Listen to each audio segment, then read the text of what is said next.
That's a battle for position. That's for the lead. They've run down long finally. They have finally caught him up, and this allows the 48 to finally get into it. And he is going to take the advantage of the chance. He is going to get by Acosta. Is he also going to be able to get by the lead? It looks like he might be able to get 2 positions as one. He gets a hello from the 5 behind. No wreck, though. Just a little bit of contact. The bumping and rubbing might actually shove Octavio Rondoletto back to the lead for the first time in some time. And indeed, Octavio to the point. Big wreck, and Marty and more cars. It looks like John Keefe is in there, and Gabbiani is carrying him. Literally carrying him. Car 19's got a new hat. I wouldn't expect to be a Marlboro branded hat, but there you go. Unfortunately, John Keefe having to be a passenger all the way, literally, through that entire incident. That is worthy of a replay right there. He got himself a cowboy hat. Bradley Hawley not defending. He's going to leave the door open. Michael Michaud is going to try and take it. He sends it in deep. Will they make contact, or are they going to keep it clean? They're going to keep just enough space between them. And for the second lap in a row, Hawley is able to hold his nose ahead. Able to hold his nose ahead, and he knows that the advantage is now going to switch back to him through Rauch. That is Michaud trying to carry that momentum around the high side. Isn't able to do so. Dives back in the line, looking for a little bit of a crossover there. Starts to get his nose down to the inside into Verth. He's going to go for the maneuver. Hawley, able to hold it out, but he may run wide here at the exit. Will that give an advantage back? No, but it will give it back to Boucher, who's now able to make the move on Michaud. A little bit of a look there from Parson, and that's just him trying to poke his nose, see if he can get any sort of a head fake, and he got one. He goes a little bit wide, sent it in deep. He's got the inside into the second corner, though, as Partonen could be able to complete the pass. He tries to pinch him down, but gives him a fair bit of space. The battle continues down into turn 3. He's on the inside. They're going to bang wheels. They come together. He knocks him back straight, but Partonen is now your leader. Here comes Glover, up the inside, down through the final turn and onto the front stretch, almost pushing him off the track. He has to slow up. We're going to go 3 wide as to the inside of both of them. Bergstrom says, thank you very much. I am going to snatch up P7 with that. Oh, here comes Nicholson. He's going to look around the outside, going through that first sector. Has to look for the crossover now. He's going to go down to the inside. It continues into turn 3. They go wheel to wheel. Track switches back. He's actually got a nose ahead, but just no grip on the marbles. Almost goes out into the grass, but he's holding on just barely.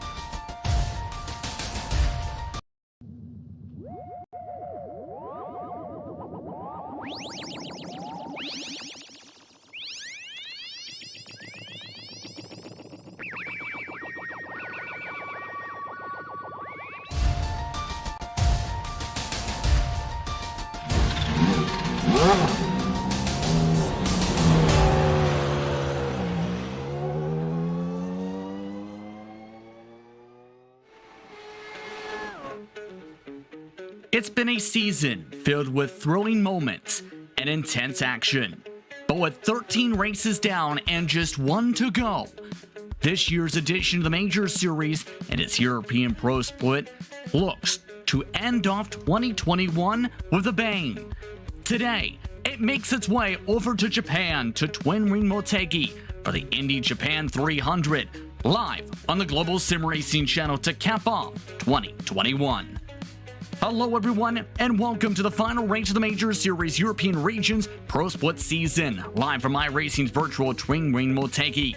My name's Justin Prince. Alongside me in the booth today is Chad Irvine, along with our producer, Zach Johnson. He's using cameras provided by the great Dougie Beard. While the real-world oval configuration has not been used since damage caused from the Tohoku earthquake in 2011, its more than 1.5-mile layout has been preserved on iRacing for years. Let's learn more about this track's history with our GSRC track guide.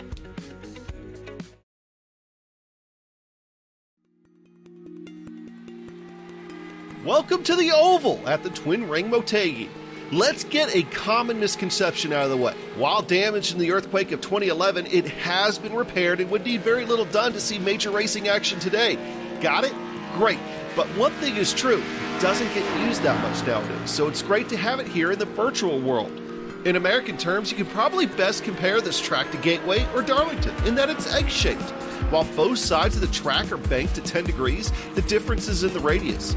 Turns 1 and 2 are open, wide, and sweeping. Most high downforce cars will be able to take this flat out. The backstretch is also nice and wide, bringing with it plenty of side-by-side action. Turns 3 and 4, things narrow up a bit. In addition, the turn is much tighter, so you're giving the brakes a bit more of a workout here. And that opens up to a decently wide front stretch that the only challenge will be that wall on the exit of 4. Having been around since 1997, we've actually seen some history around this 1.549 mile, 2.5 kilometer track. The late down Weldon got Honda's first win here, and Danica Patrick became the first woman to win an IndyCar race here. The NASCAR Cup Series made the then annual Japanese Expedition race here in 1998. That was the first race Dale Earnhardt Sr. and Dale Earnhardt Jr. raced together on, and a NASCAR West Series points race was actually ran here in 1999. Who can take the checkered flag today at Japan's premier oval? Let's find out on GSRC.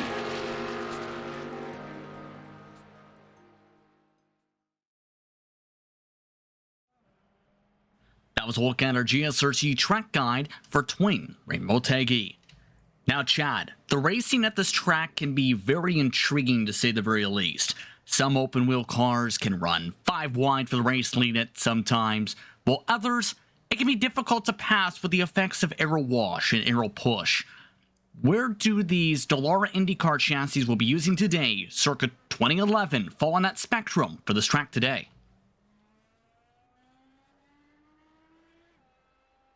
Chad. Yeah, it's interesting to see these cars on this track because the effects of aero wash really are going to come into play. You're going to have to really time out your passes, work your way down the straightaway, trying to get the slingshot just as you enter the corner, try to make some sort of move there. But based on the way that what we've seen out of these guys, there is going to be the opportunity to pass, but turn 4 is where things are going to get tricky. It was reported from the international side of things that was a very chaotic corner exit, to say the very least, especially with the cars getting loose here at the soon-to-be renamed Mobility Resort Motegi, I should say, to coincide with the 25th anniversary of this facility. Meanwhile, when it comes to the championship side of things, it's been an intriguing campaign on that front, but it's worth noting that a majority of those championships were clinched in some parts after the conclusion of the Formula Ford Festival last round. The Mario Andretti Champion Driver of the Year is Dallas Pataska. He has clinched that title over Handsome Pete, coming into today with a 33-point advantage for that spot. However, as you see, there is a tie for third between Sam Harper and Kurt Crum today. Drops are not expected to be a factor for that battle, meaning whoever finishes ahead of the other clinches third place in this year's Pro Driver standings. David Monerwich rounding out the top 5 for the Pro Driver standings entering today. For the sportsman side of things, Adam Fasciaponti has already clinched that respective title, but second place is still up for grabs because Brandon Clunge and Sean Brown, they're just 3 points apart. Clunge has a drop on hand and is expected to run well for the sportsman version of this race today, meaning Brown will need to finish third or higher and hope that Clunge finishes 8th or worse, or Brown will have to win and have Clunge finish third and or second place for Brown and a 6th for Clunge. In our words, a lot is on the line there. Jambroni and Stuart Elder round out the top 5 in the sportsman side of things entering today. Now for the Legends drivers, the David H. Baker, clinched the John King Legends Trophy last round over Ray Partridge by 45 points, with Bob Beltrami 118 points behind. Claude Belval and Richie Hearn round out the top 5, entering the final race of the season for the Legends standings. Legends Sport also has some intriguing potential, keep in mind, because Jambroni, we mentioned him and his performance in sportsman in general. He's 12 points ahead of Colin Ward. Wolf Dietrich Hotho, Simon Thorns, and Peter Dahlmeier round out the top 5. The separation amongst them, 100 points. Keeping on that battle in particular for second today for Legend Sport. And what could shuffle about there? But the intriguing part of today also turns to the team sides, Chad, because the pro side is still up for grabs with a chance for a miracle, depending on how things play out. Yeah, absolutely. It's going to be so much fun to watch Bombshell try to make up some ground, but they're going to be doing it from a bit of a hole today, only running 2 cars. Definitely going to be interesting to see if they can make that gap up. They need basically everything to fall their way for Bombshell Racing to make up that 42-point deficit. Absolutely. Whereas with TFR Daytona, Dog Bear Euro and Team Mad rounded out the top 5. But Sportsman's side was already clinched, keep in mind, Chad. A dominant performance on the Sportsman side for Team. Yeah, the Mix Apex F1 podcast Team 1 absolutely running away with that championship with Hansen Brothers Racing. Already 180 points behind with 1 race remaining, and that just shows how dominant their performance has been there for the Team Sportsman Championship. HW Racing, they're in 3rd. They're 100 points back, and just about every position there in the top 5 for Sportsman has been shaken out to where they're going to finish this season at. So let's look at how the championship standings fare out entering today. Let's take a look now at your race details today, because as mentioned with Twin Ring Motegi with the Dallara Ira 045 chassis. Your thoughts on the race details today as we take a look at them. Yeah, 200 laps is going to be a bit of a test for some of these guys, because we've seen it time and time again here in practice with drivers losing the back end coming out of turn number 4. As well, pit entry might be difficult for these guys to get the car both slowed down and down to the inside without losing too much time on the track. I wouldn't expect the incident limit to come into play, but drivers will have the backup car at their disposal if they need it here in this event. Also, one thing to keep in mind, that there is a tire limit for today. 10 total sets, 9 in the pits are available for today's race. So keep that in mind for drivers taking the green flag today and how they plan out their strategy as the night goes on and the event heads off to its conclusion. Drivers in the midst of final practice currently. They had set their qualifying times throughout the week in preparation for today's action. Trevor Bobrovsky is at the top of the board currently with about 5 minutes remaining with a 29.645. Henry Bennett, the well-known car veteran across the iRacing platform who won here in Leinart IndyCar competition with our IR18s in second in practice. And Norwich, Henderson, Wolf round out the top 5. And keep in mind the temperatures for today are fairly intriguing to look towards, because the air temp is very cold, 65 degrees Fahrenheit, 18 degrees Celsius. But the track itself, Chad, is fairly hot, 109 degrees Fahrenheit, 43 Celsius. Yeah, and that track temperature is only going to climb. It's just about noon virtual standard time at the moment. So as that sun starts to heat the track up even more, that's going to be interesting to see how things play out here, especially with what this cloud cover might do, as there you see partly cloudy skies. It's going to be an intriguing race from start to finish for today. And as these drivers continue to close out their practice session, I'd like to take the time to remind you of the charity supporting today's season finale, the European Pro Split for the Major Series, Fishing with Vets. Fishing with Vets is a non-profit organization with a mission to provide veterans, both active and retired, with an opportunity to fish some of the Midwest's premier fishing destinations. The veterans are paired up with guides who are some of the Midwest's best fishermen and women. The main goal of their events is to create lifelong memories and friendships for their veterans. For more information, go to fishingwithvets.com. Fishing with Vets, to those who served, to those still serving. Approaching 3 minutes or so to go in practice, and some important information was forwarded from the international side of things as well, Chad, to keep in mind. The fuel burn today is expected to be about 1.4 to 1.49 liters per lap, depending on not just the line, but also some of the traffic. In turn, the fuel runs expect to be 55 to 60 laps today. Yeah, and the way that fuel burns off in these cars, it's going to be interesting to watch how these cars handle as they get lighter and lighter on that fuel load. You talked about the traffic that they're in. Of course, if you're leading the pack the entire way, you're going to be braking the air for everybody behind you and burning off even more fuel than the rest of the cars in line. So your fuel run might not be quite so long compared to everybody else, but it's good. The one thing that we'll have to watch out for, you mentioned that we only have 9 sets of tires in the box for drivers to use. I'm not sure how much tire wear will affect these guys, and maybe if we see a late caution, will somebody try to take some tires and play the strategy game? The main thought too with that, keep in mind though, is remember, if it becomes cautions, precautions, that also factors in of, okay, if there's a caution every 10 laps, you just can't top off and take the tires each time. Because in normal pit stop circumstances with IndyCar, you usually see the jacks go up while you take the fuel. It's going to be intriguing how that all plays out in about 2 minutes time when the green flag drops for tonight's action with 200 laps on the docket. But you mentioned as well though, turn 4, the potential for trouble. We've seen that in practice so far where drivers have snapped on corner exit. How do you feel that will be trying to balance that out, especially with the aero wash today, as you see one driver having a bobble there? Yeah, it's going to be interesting to see how these guys can manage it. One of the notes that we've been passed along is that you have to wait coming off of turn 4 until you're completely straight before you get full throttle.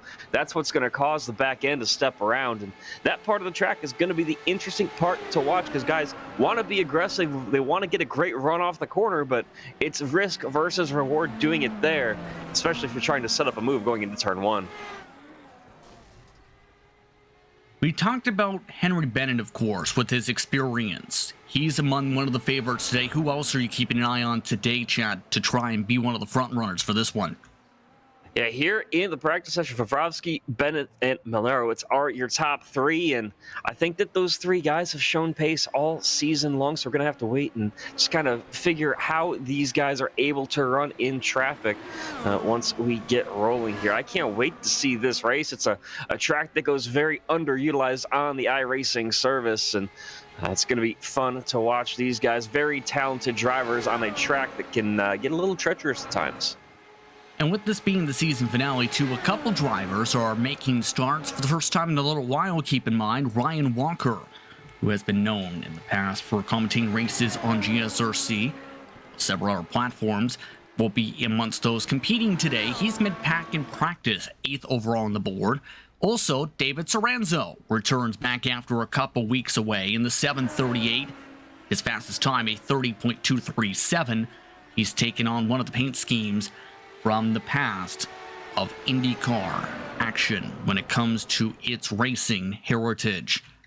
But with that, practice is already wrapped up.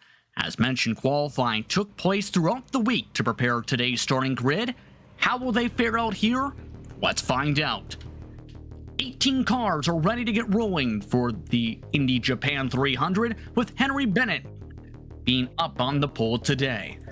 Behind them today will be Sam Harper with Ross Banfield in 3rd. Dallas Pataska starts in 4th today, already securing the title, with Obrowski and Henderson in 5th and 6th. Josh Wolf and Kirk Crum start in row 4 today, 7th and 8th, while David Malnerwich and Ray Partridge round out the top 10 today, Chad. And starting in the 11th spot on the inside of row number 6 is Colin Marzoff with Tom Dreiling to his outside. Then our very own Ryan Walker there in row number 7 with Dick Mueller to his outside. Then David Serrano and David H. Baker make up row number 8. And then Cordell Colon and Ryan Mayer wrap up the field here of 18 cars. That's a look top to bottom at your running order for today's action. As just about all the cars are set to go, the only drivers yet to make it to the grid, in fact, potentially could miss the start here, are 16th place qualifier David Baker's car and the 18th place qualifier Ryan Mayer's car. Those two have not made it to the grid in time to be able to line up for this one pace lap. So once again, 65 degrees Fahrenheit, your air conditions for today with partly cloudy skies just past noon in sim time. That's 18 degrees Celsius. It's 110 degrees Fahrenheit now. That track temperature starting to climb up, still 43 degrees Celsius. The wind's currently gusting to the northeast. That's towards the front stretch grandstands. At 6 miles per hour, that's 10 kilometers per hour. Humidity is staying fairly high, just under 80% today. Your final thoughts and keys to victory today, Chad, if you want to win the season finale. I think something we got to watch out for is the strategy game. I think that once this race gets going, once drivers kind of get settled in, and have to try to play the game, see when the cautions come out and how they can impact things, because I think this might be a fuel mileage race. We've already seen a little bit of strategy from Henry Bennett, holding the very inside line through turns 1 and 2, trying to get as much fuel save out of that car as possible. Those fuel numbers are going to be big. Clean air could be big. The green flag is out. The season finale is underway from Twin Ring Motegi.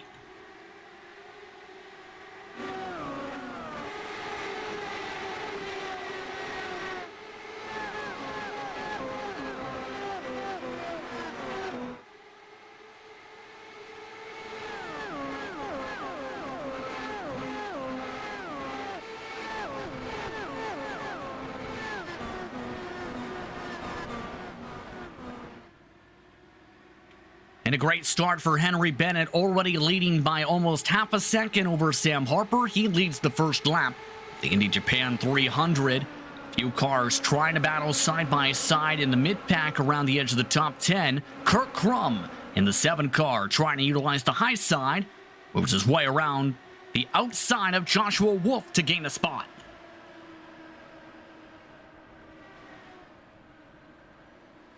It looks like Kurt Crum early, Chad, looking a bit more on the aggressive side compared to those trying to get into the balanced single-file rhythm early.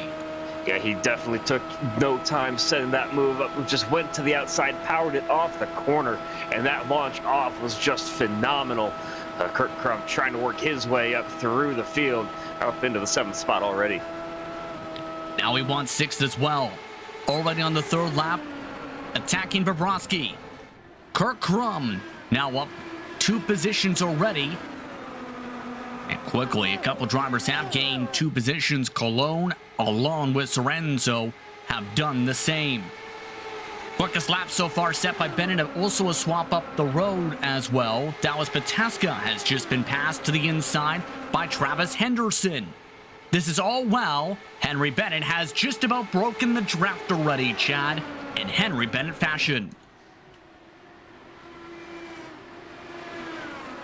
Already a second over Sam Harper, and just behind, they've got about a pack of the front, or 2nd through 5th right now as you see them running. Then they've got a decent gap back to Kurt Crum, currently in the 6th spot. Kurt trying to catch back up. We've seen the pace that he has shown already, picking up multiple positions, but he's going to have a lot of work to do to get to Dallas Pataska. He's barely in the slipstream. Looking now at some of the air battles still forming up. This is Pataska still trying to find a way back around Henderson. Not able to do so there as those drivers line back up single file. The separation just under 2/10 amongst them. As one car really down towards the bottom, down the front stretch, that's Tom Drailing, who is, keep in mind, not a teammate to the number 7, but just so happened to pick the same paint scheme of Danica Patrick's Indy car. Remember, Danica Patrick won her first race here at Twin Wing Motegi in the mid-2000s. It's a very popular paint scheme among drivers here on the iRacing service. A classic bright livery. It stands out, and it really has that extra pop from that bright green to it. And it's one way to make your car stand out here on the broadcast, as you see Dallas Pataska running a similar livery as well. Up down the road, once more they go. Pataska still lining up behind Henderson. We talked about the strategies. When it comes to a lot of these races, and it's been seen in some of the major series this year when it comes to open wheel action, the strategy you mentioned could be critical. Doing some quick numbers, 55 to 60 laps as mentioned was the window today. Push that ahead to the 2nd stop, that's 110 to 120. The 3rd stop, you push that window a little bit further, that moves you around to 165 to about 180. You are essentially towards a splashing or lighter fuel load situation if it goes green early on. And if you get a caution early on, it can change a lot. Yeah, it's going to be a 3-stop race for the most part, barring, of course, the cautions that may come out. But right now, it's going to look, these guys are looking pretty clean. The thing is, if it does come down to green flag pit stops, drivers are going to lose a lap. Your pit road delta without stopping is about 25 seconds. A full lap here takes about 30, including the pit stop time, about 10 to 15 seconds, or sorry, taking fuel only is 10 seconds. So you're looking at about 40 seconds for tires and fuel. So these guys are going to lose at least a lap and a half when they come down pit road. And that's if they get the pit entry perfect. Looking on board, this is Dallas Pataska. Pataska has already secured himself, as mentioned, the championship, the Mario Andretti Champion Driver of the Year for the European region. After coming close a few times in the past and showing his speed on ovals the past few seasons, put it all together this campaign on both the road and oval side to come away with several victories. In fact, 5 different victories in 13 rounds.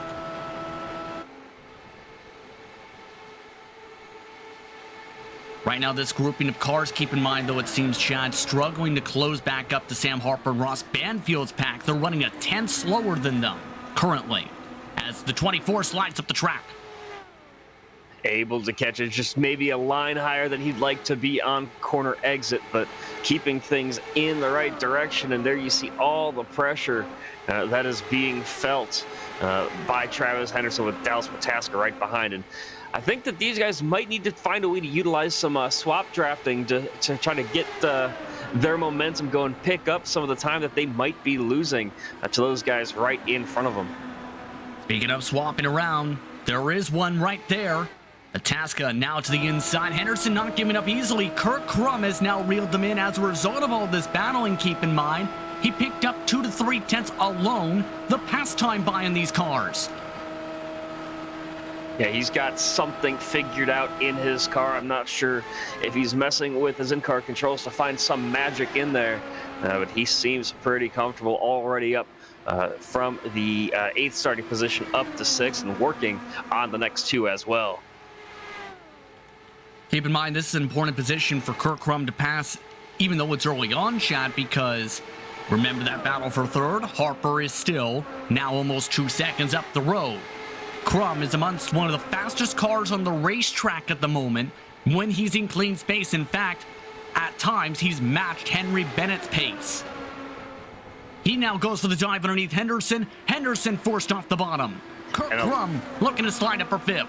A little hesitation there from Kurt Crum on his move to the inside, but he gets there and is able to get that position. The thing is, now he's only got 1 car in front of him, so Kurt Crum is going to be able to find some clean air stuck behind, because when he was stuck behind both Pataska and Henderson, when they're running too wide, he can't get any clean air onto the nose of that car. Now that he has the choice to maybe run a lane higher, he might try to send something in here on Dallas Pataska in the next couple of laps.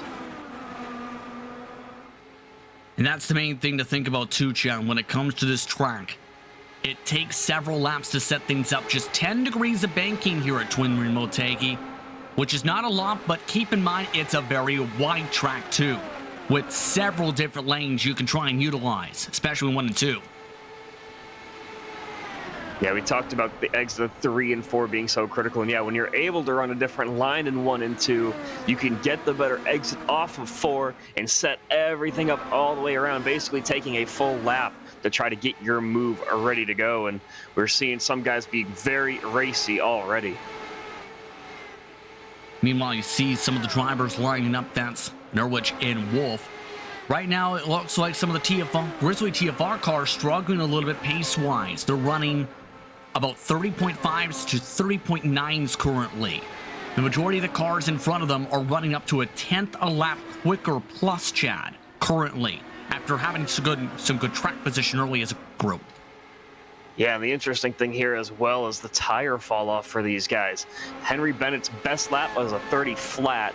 Last time by, he ran a 30.481. So definitely feeling some tire fall off already. We're only 20 laps into what should be a 55-ish lap fuel run. Approaching 20, in fact, Chad, as they come to the start of lap 19 this time by. It's worth noting, though, clean air for Bennett and then some. He would eventually potentially reach the trap to the 915 of Mayer, who started from the pit lane. Looking at some of the battles again, Tom Drailing looking to have one of his better runs of the season. It's not been a pretty campaign for the 54 machine. Of course, well regarded in some circles for some of the work he does media-wise for across the iRacing platform.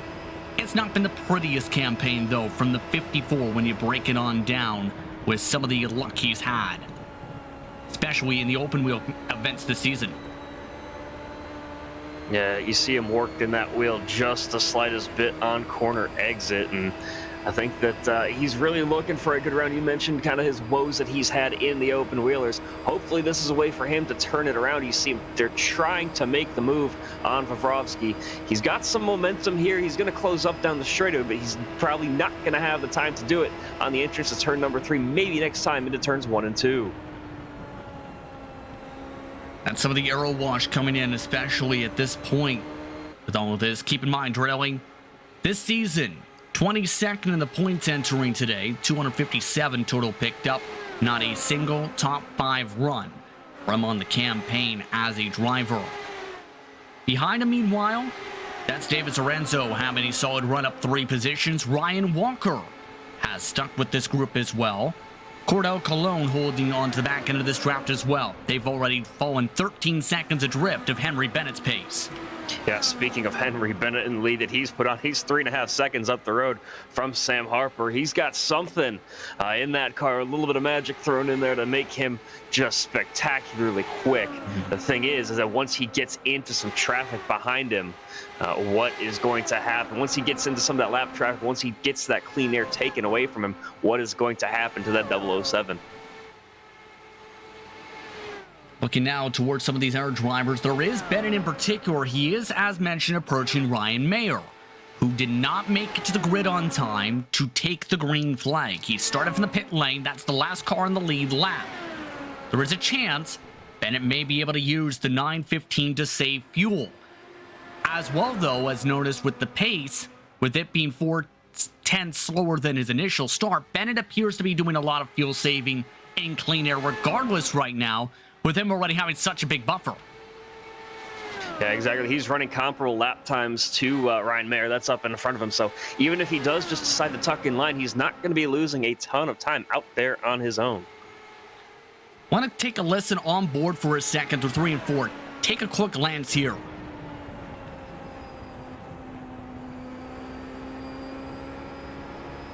You see how low he's trying to keep the RPMs and some of the gearing throughout these corners down to 150 on the apex. To try and let that car roll down, he is only hitting 192 at the end of the straightaways. Despite that, some of the other drivers are taking a couple extra feet to be able to match the same straight line speed at the end of the straightaways today. Yeah, his off-throttle time through 3 and 4 is a lot longer, it feels like, compared to some of the other drivers in this field. He's able to just rotate that car and get the launch off just a little bit better, as his lead now over Banfield is up to almost 4 seconds. Yeah, take that, for example, compared to, say, the driver in second currently now on racetrack, Ross Banfield. Keep an eye on this for turn 3, because notice this, it's a bit more drastic, the amount of speed differential coming off here for the middle of the apex. Look.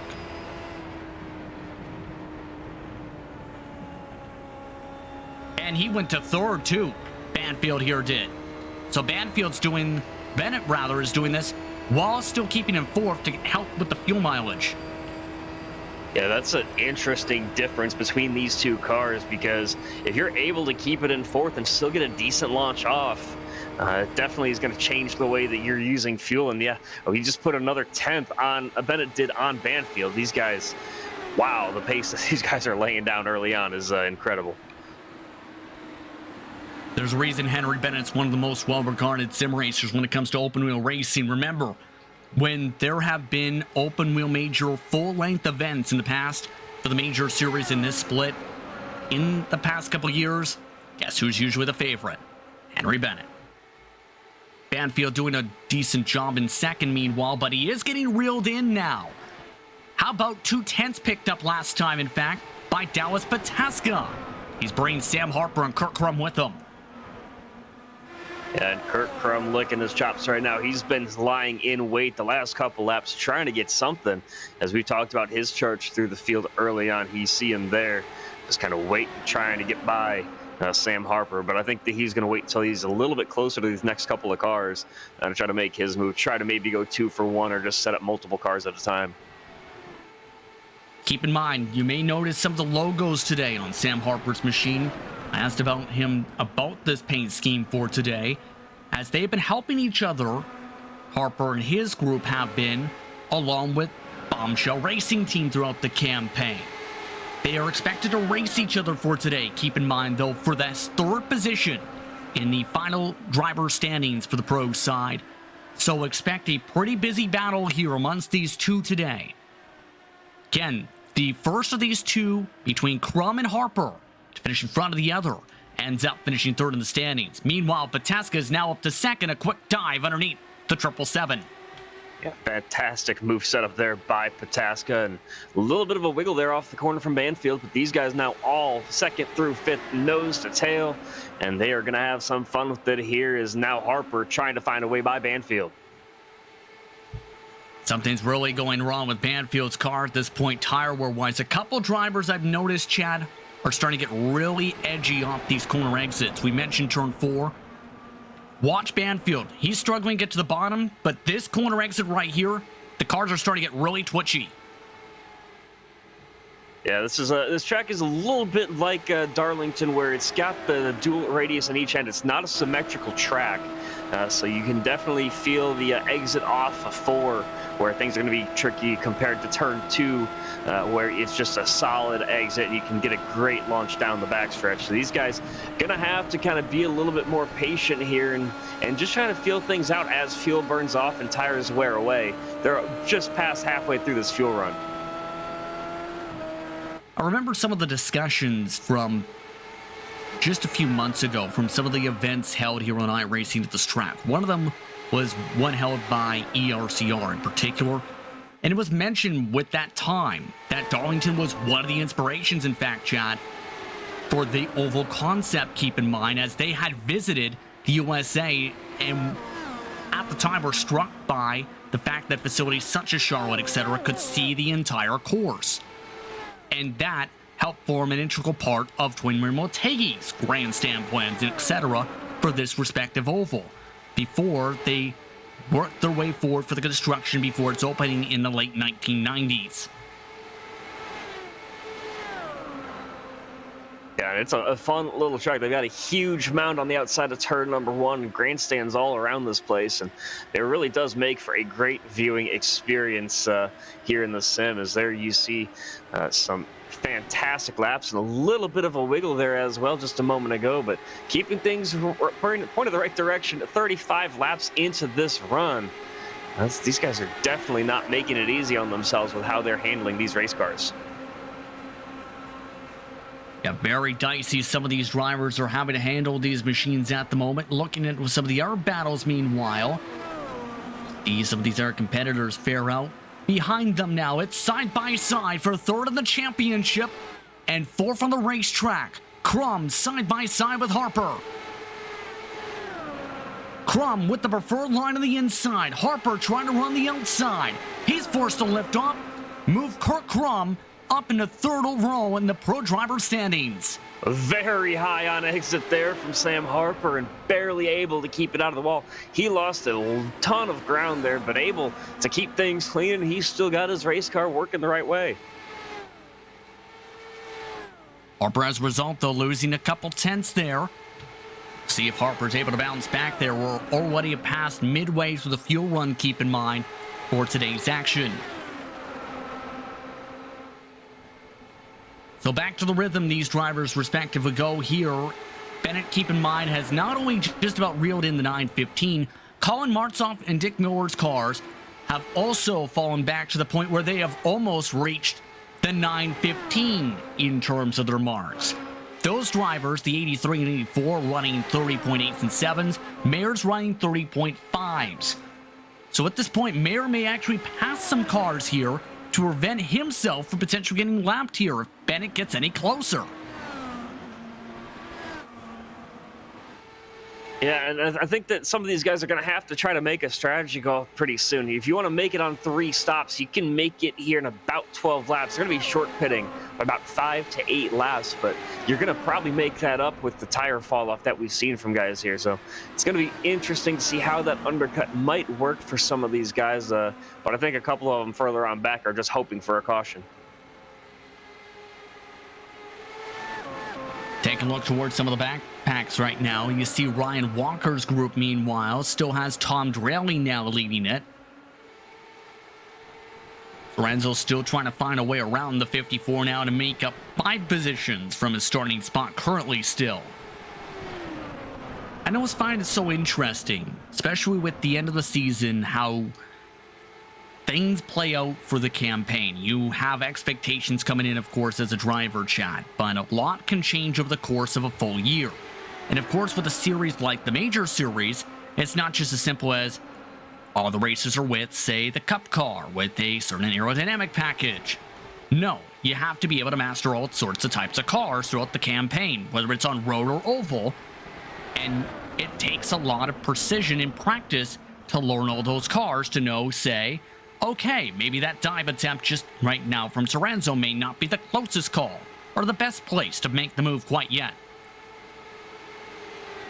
Yeah, and I think that, you know, there's so many different disciplines that these guys run. We've talked about open wheelers. They've run on just about every surface type that you have here on iRacing, and I think the biggest thing for these guys is taking advantage of cars and setups that you're good at, but trying to mitigate damage when it's something that you might not be terribly familiar with. And that's how in the long term you see the cream rise to the top here with Henry Bennett already almost 5 seconds out in front of Dallas Pataska. David Serranzo, though, finally lining things up to get to the inside for the 10th position. Serranzo, though, getting a little bit loose and squirrely, though, on the bottom. Serranzo forced to lift off, and David Serranzo not able to make the move quite yet for 10th position still. It seems like Serranzo has the quicker car, but just doesn't have the grip needed to be able to make the move here. He backed up the corner there going into 3. You saw he lost a ton of ground, but he's got a great run. He's going to try to make the same move here, but he's not quite close enough. You see, though, he is a full car and a half width lower than Drayling, so he's got the opportunity to make the move, but can he do it? Not yet. Watch him now try to back up turn number 3 again, try to get another run. Still not able to build up that run still. Ryan Walker continues to watch on behind throughout all of this as well. Trevor Borowski's with also within 1 second once more. And the tough thing to keep in mind throughout this with Borowski's sake was he's already lost himself 8 positions over the course of more than 40 laps after starting inside the top 5. Yeah, and I think that part of that is you work so hard to get fast and qualify well that maybe you're just missing something when it comes to your racing setup. And wow, a big wiggle right there, but able to keep it off. Well, we talked about the exit to turn number 4, and that's an example of what can happen. And some things coming over the radio there with Tom as well. With some of the give and take after getting himself back sort of there. Again, Tom Drayling nearly snapped himself into the inside wall down the front straightaway. That has now dropped him back to where he started 12th. So that moves David Serranzo to the lead car for this respective pack, 3 seconds back of Ray Partridge. We're about 10 laps away from the estimated start of the pit window. Of note, Henry Bennett has started lapping cars as well. Ryan Mayer has now fallen 1 lap down. The next one up is Colin Martzov. Yeah, and we thought Bennett might tuck in line, try to save a little bit of fuel, but instead he just went right for the pass. Martzov now about 1.5 seconds up the road from your leader. There you see the difference. It's coming down fairly quickly as well. Here they go into turn number 3. And still sticking with 4th gear, so he's very comfortable with that, not shifting down to 3rd. There's something in the gearing of that car working very well for Henry Bennett.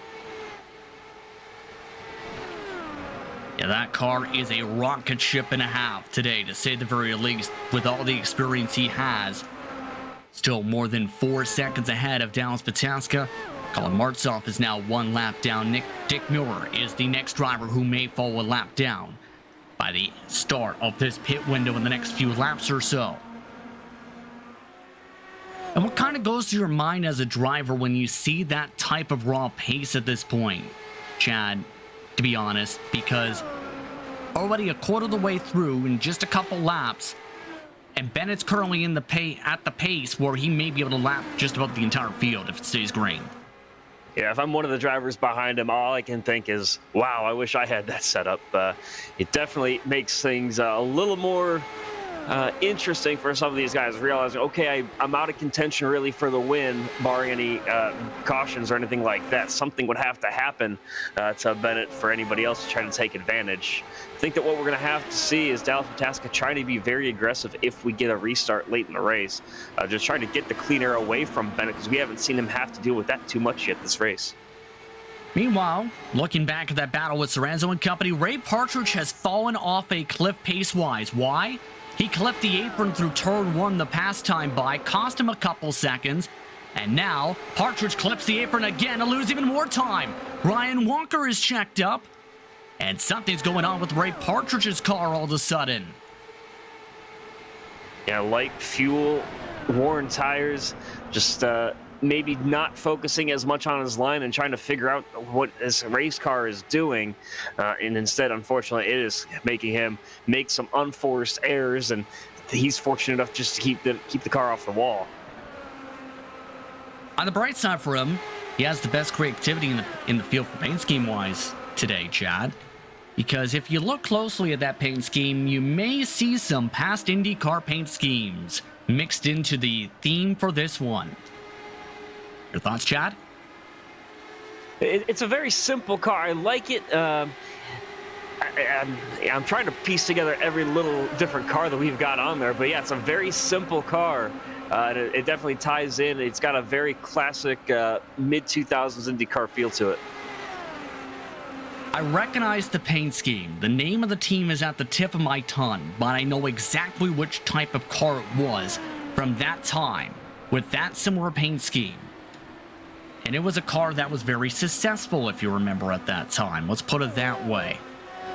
Keep in mind, by the way, the track record for pace at 25.4 was set by Todd DeFerrin back in 1999 for Champ Car for Walker Racing, for comparison's sake, to the lap time seen currently in the 30.4s. Colin Martzoff has also just pit this time by the 84 machine, so the window is now open. Keep in mind, Martzoff had already been lapped prior to his pit stop. Yeah, so as he works his way down to his box, the biggest thing for Colin is trying to get off pit road quickly and safely. We'll have to wait and see what happens with his pace as he gets set to go rolling again. Off and away, Henry Bennett is also in one car. Was that Kurt Crum who just about hit the tire wall? It was, yes, that was very close for Kurt Crum, but he is able to keep things wound up in time, and fortunately enough does not clip that barrier. So Crum avoids some damage. Bennett now in for scheduled service. Ray Partridge is also in this time. And drivers today for a full tank of fuel, plus the tires, about 10 to 12 seconds currently. Crum has completed his tires. Fuel takes 11 seconds total. Bennett 11.1. Dallas Pataska has followed them in this time by. So the pit window wide open for these drivers now as they come in for their first scheduled stops in what has been a green flag race so far from Twin Rim Motegi. And we talked about mitigating mistakes going into pit road, and so far everybody has done that. I think that for a lot of these guys, so you're just hoping that somebody else behind you coming into pit does not bring out a caution, whether they're trying to avoiding to spin, come down pit road, or something along those lines. But so far, so good. About half the field has worked their way down pit road, as Dallas Pataska now working his way off. That's Banfield, Harper, Henderson, Wolf. Minerwich already completed his service along with Serranzo and Cologne. Walker is among the last drivers not yet to pit along with Trevor Borowski. So just about everybody here, in fact, has only been able to get to the beginning part of the window, 55, 56 laps. Remember with the draft, some could get as high as 60. I don't think a lot of the drivers, though, factored in for the packs to separate so quickly within 20 laps, though. And Henry Bennett already worked his way back up to the third spot as pit stop cycle out. Here comes Walker. Here comes Wawrowski. And it's just a matter of time before Henry Bennett gets his rightful position at the top of the charts once again. So those two will complete the first pit stop window of this night, racing to close off the European Pro season for the Major Series. Already for Broski just on the checks now as Bennett has already zipped on by. The lead, 4.1 seconds. Make it 4.2 over Dallas Pataska. Seems like the overcut can pick up a touch bit of time on the short term, but remember, Bennett's short run pace, it's like a rocket ship today. Up to 3/10 quicker at some points in the first 5-10 laps of a run Henry Bennett has been today.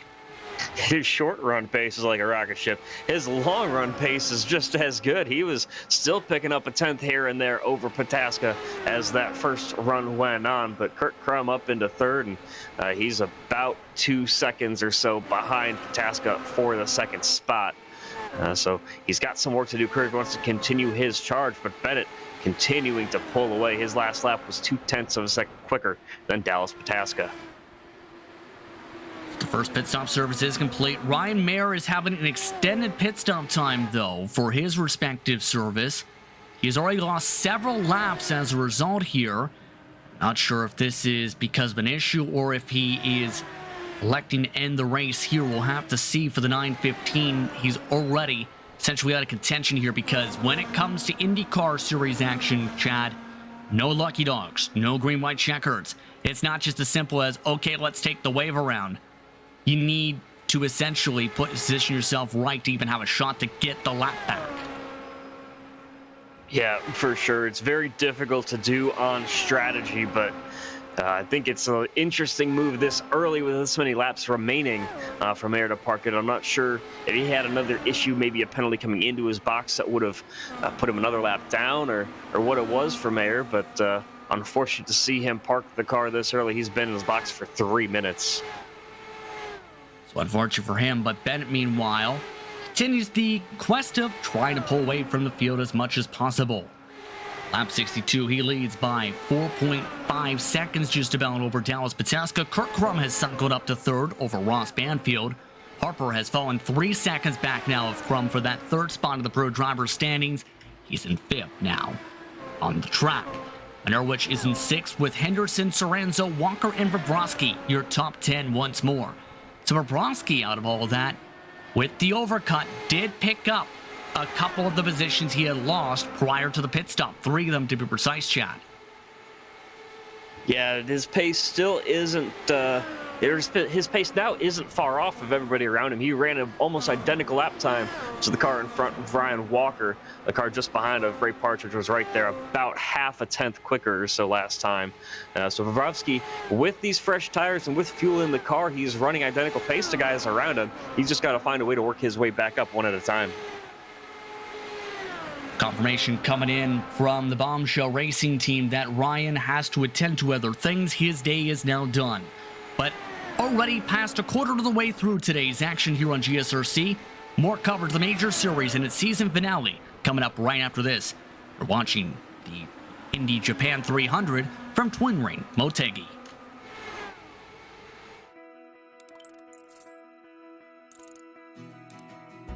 iRacing is a sim racing game that combines a true-to-life racing experience with an online community of virtual racers from all around the globe. iRacing offers a multitude of officially licensed cars and tracks, laser scanned with millimeter accuracy. Their car models and mechanical systems are based on real-world physics, engineered in cooperation with manufacturers and race teams. Their skill license system ranges from rookie to pro, ensuring members are always pitted against those with similar skill sets.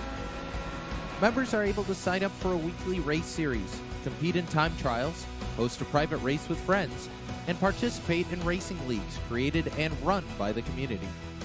With over 170,000 members, iRacing works in partnership with renowned motorsports organizations like NASCAR to deliver virtual races based on the real-life NASCAR Cup Series, as well as many other series on the NASCAR ladder.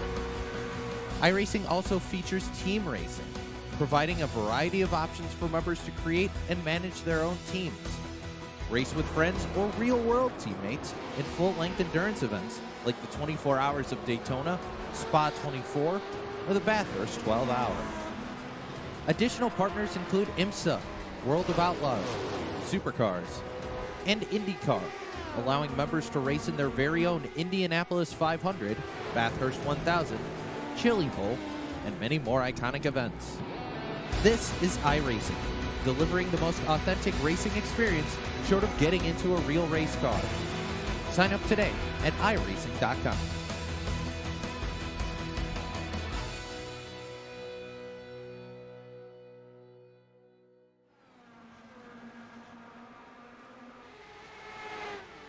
Welcome back to GSRC's coverage of the Indy Japan 300, the season finale for the Major Series in its European regions. Pro Split here from Twin Ring Motegi here in Japan.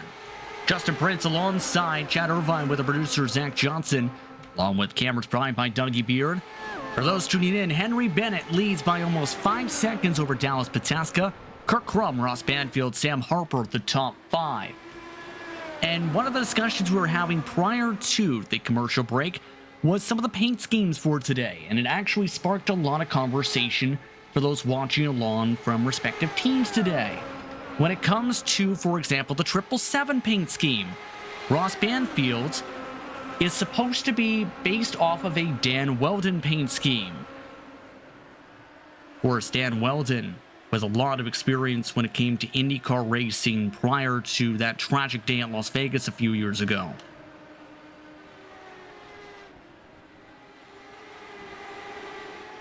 Chad.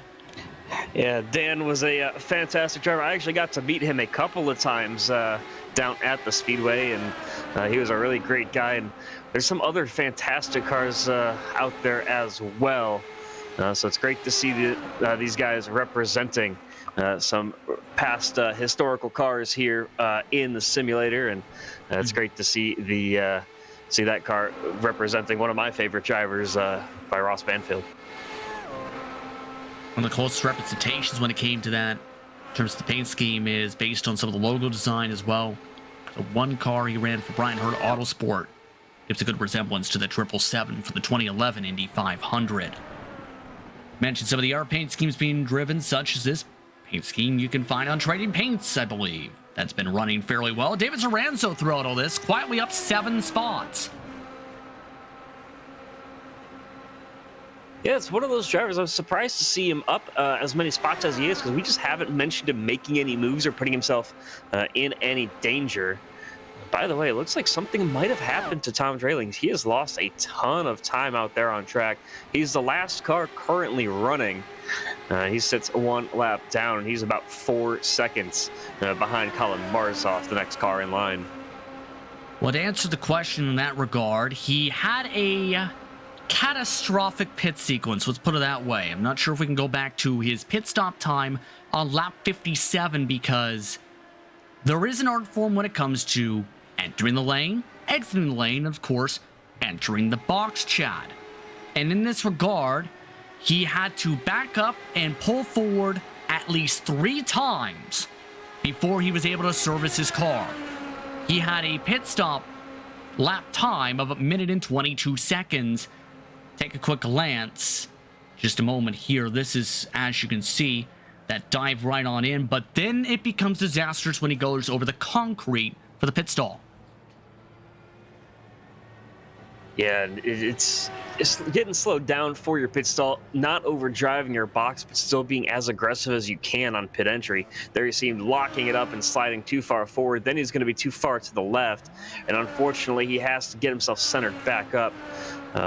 And then he hits the wall. Wow, and that hopefully that didn't damage his car terribly, but yeah, just unfortunate to see. It's a comedy of errors, so it seems, costing him a ton of time out there.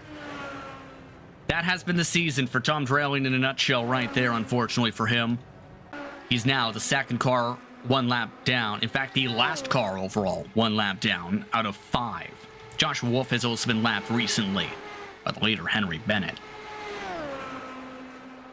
Close battle on the racetrack currently is for 6th position as well. Keep in mind, that's Mount Erwich and Henderson who are grouped together on the circuit. They're running down the back straightaway currently. And I have to ask this, Chad, based on your experiences with this car, what can you do to try and adjust, to try and find out, okay, what can we do to make up the time, whether it's with limiting the tire wear or finding raw pace itself, or what you can adjust in the car?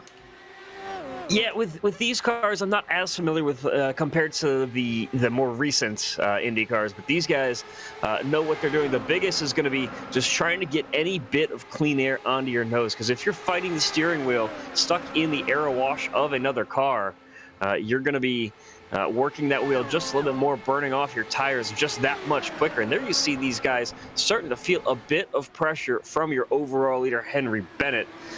Bennett, of course, just lapping everybody as he pleases, and a little bit of a wiggle there, but still Bennett is going down to the inside, and I think these guys are just going to give up the spots, and that's a whole bunch of give and take right there. Is, you know, I'm trying to have my own battle here for position, but at the same time I don't want to.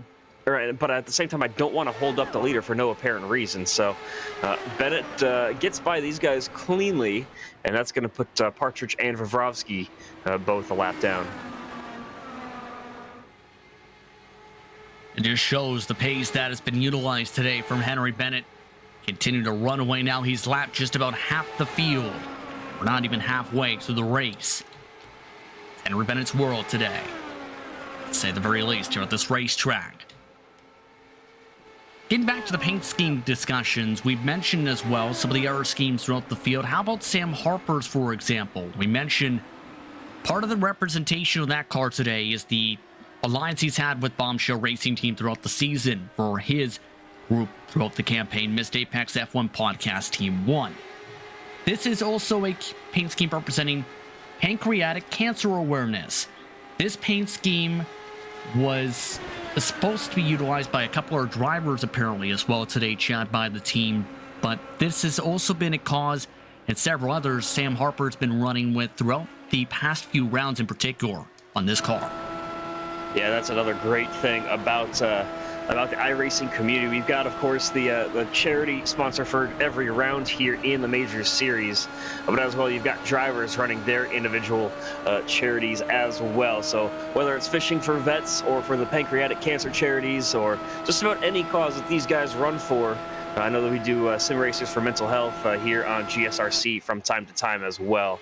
So these guys all know how to raise money for good causes and for things that mean a lot to them. It's great to see drivers representing and trying to raise awareness for causes that are meaningful here in the real world. Beautiful paint scheme to boot. Only one of the team representatives who did not make the start today, Eric Mickey, who has ran throughout the campaign.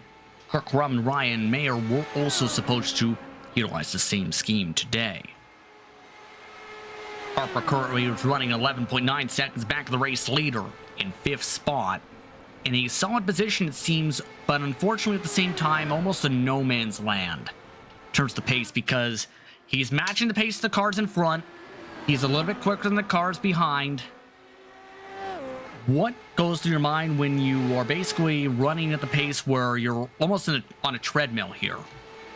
Yeah, the biggest thing for me is not letting yourself push too hard, because once you kind of lose focus and try to do too much with the car, trying to make up pace that just isn't there, that's when you're going to cause the issues and possibly get into the wall and spin yourself out. So the biggest thing for these guys is just making sure that you stay on your line, run your race, and if the pace comes to you, it'll come to you and you'll be able to make up spots pretty easily. But if it doesn't, you're not going to be forcing yourself and say giving up what would be a solid, say, 3rd place finish, and instead ending up finishing tail of the lead lap. So biggest thing for these guys is just running their race, hitting their marks, and not trying to do what the car does not want to do.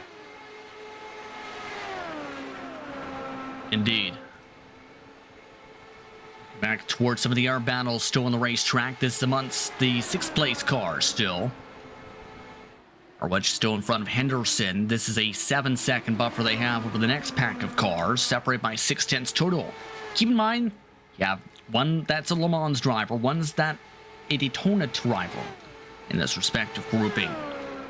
And how much do you feel that factors in knowing some of the pressure team-wise coming into today, how things could play out? Keep in mind, though, that Bombshell's second car of the two entrants, Ryan Mayer, is already done for the day. So essentially, all but eliminates that chance of the point pressures, so to speak.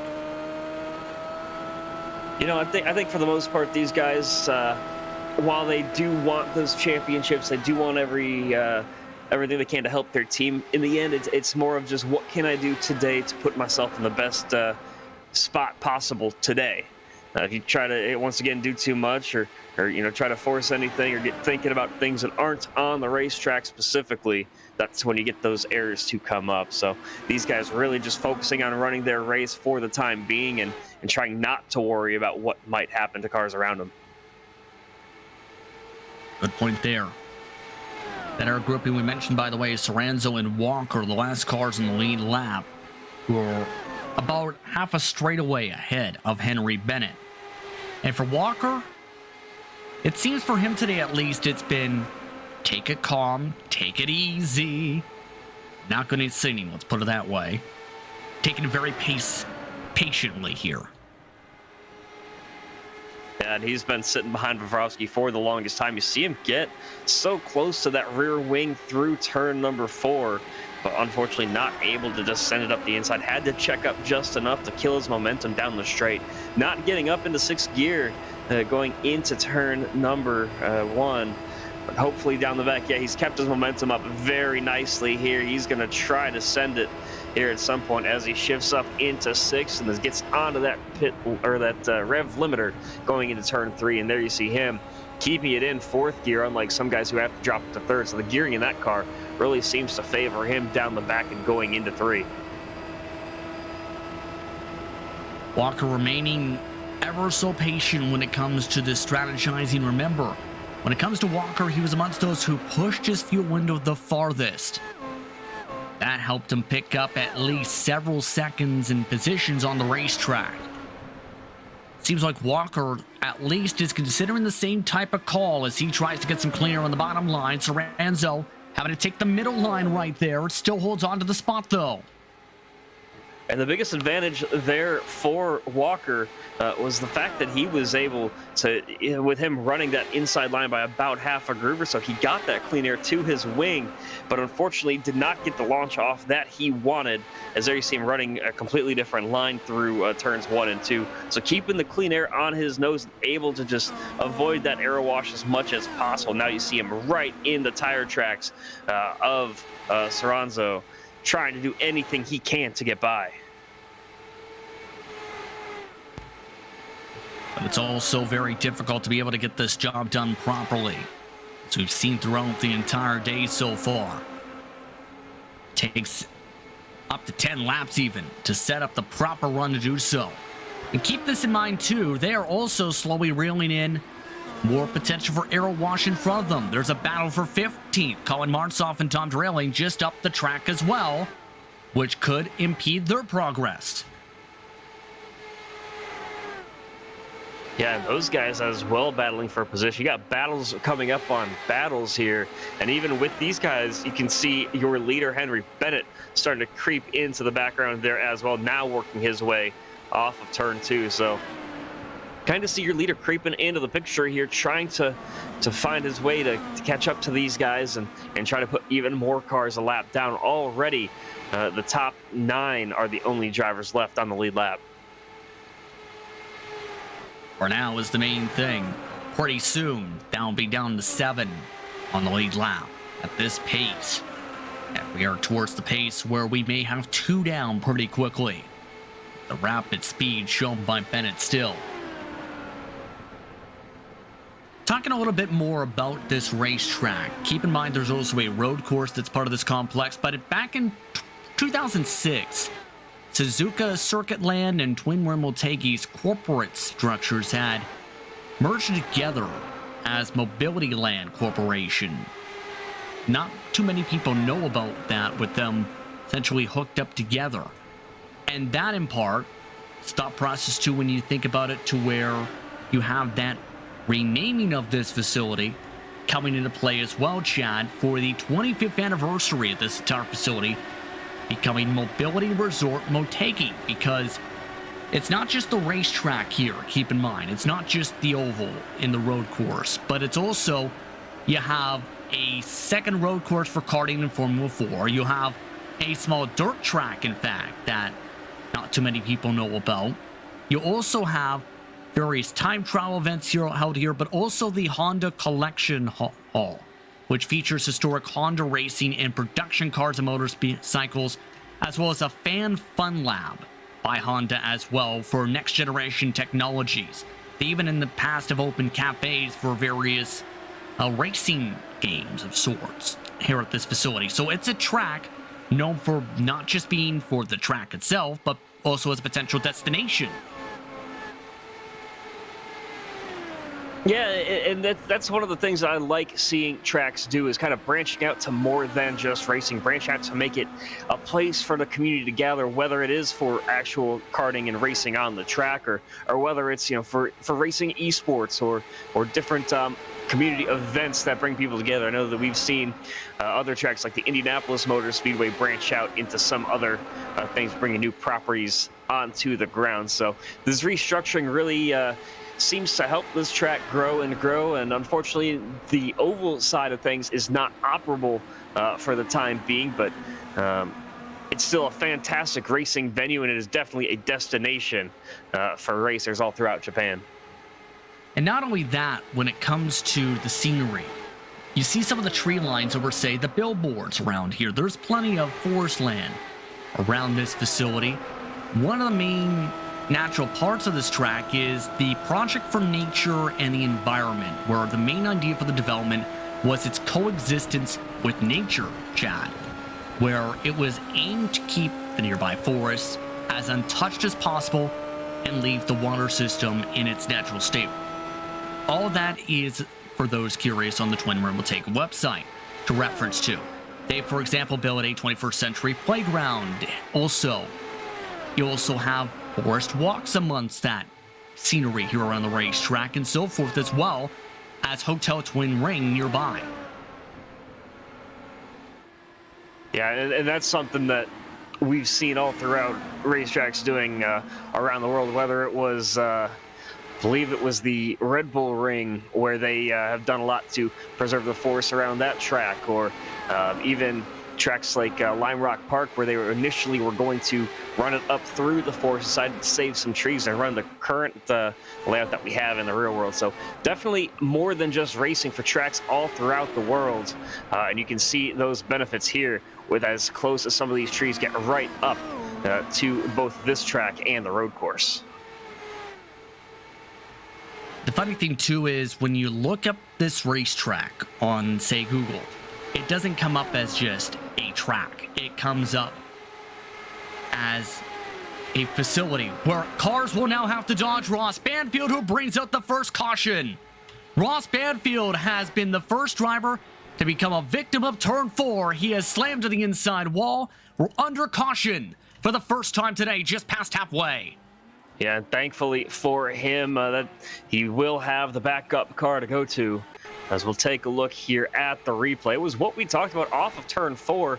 Lost the back end, picked up the throttle a little too much, and I think part of that was due to we're about 50 laps into the fuel run here. So I think that was definitely just what we saw in the first run as well.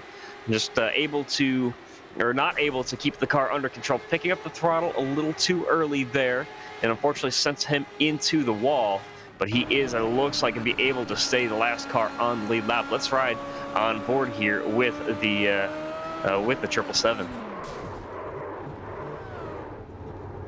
It didn't even look like he was expecting that at all. And then a good boot for measure with the Firestone tire to the wall. And apparently some frustrations now appearing from both 13th to Colin Martz with Cordell Colon over the radio to it here. So some troubles popping up as well with this situation as well. But we're under caution either way for the first time today. And Into the pit lane go the race leaders. It's a one-stopper regardless from here now. It's the matter, though, of where does everyone elect to come in after this mark? That could really change up the complexion of the strategy race. Yeah, everybody on the lead lap working their way now down the pit lane. And everybody that was one lap down or more staying out, they're going to come down next time. They are 47 laps now into these fuel runs for these guys.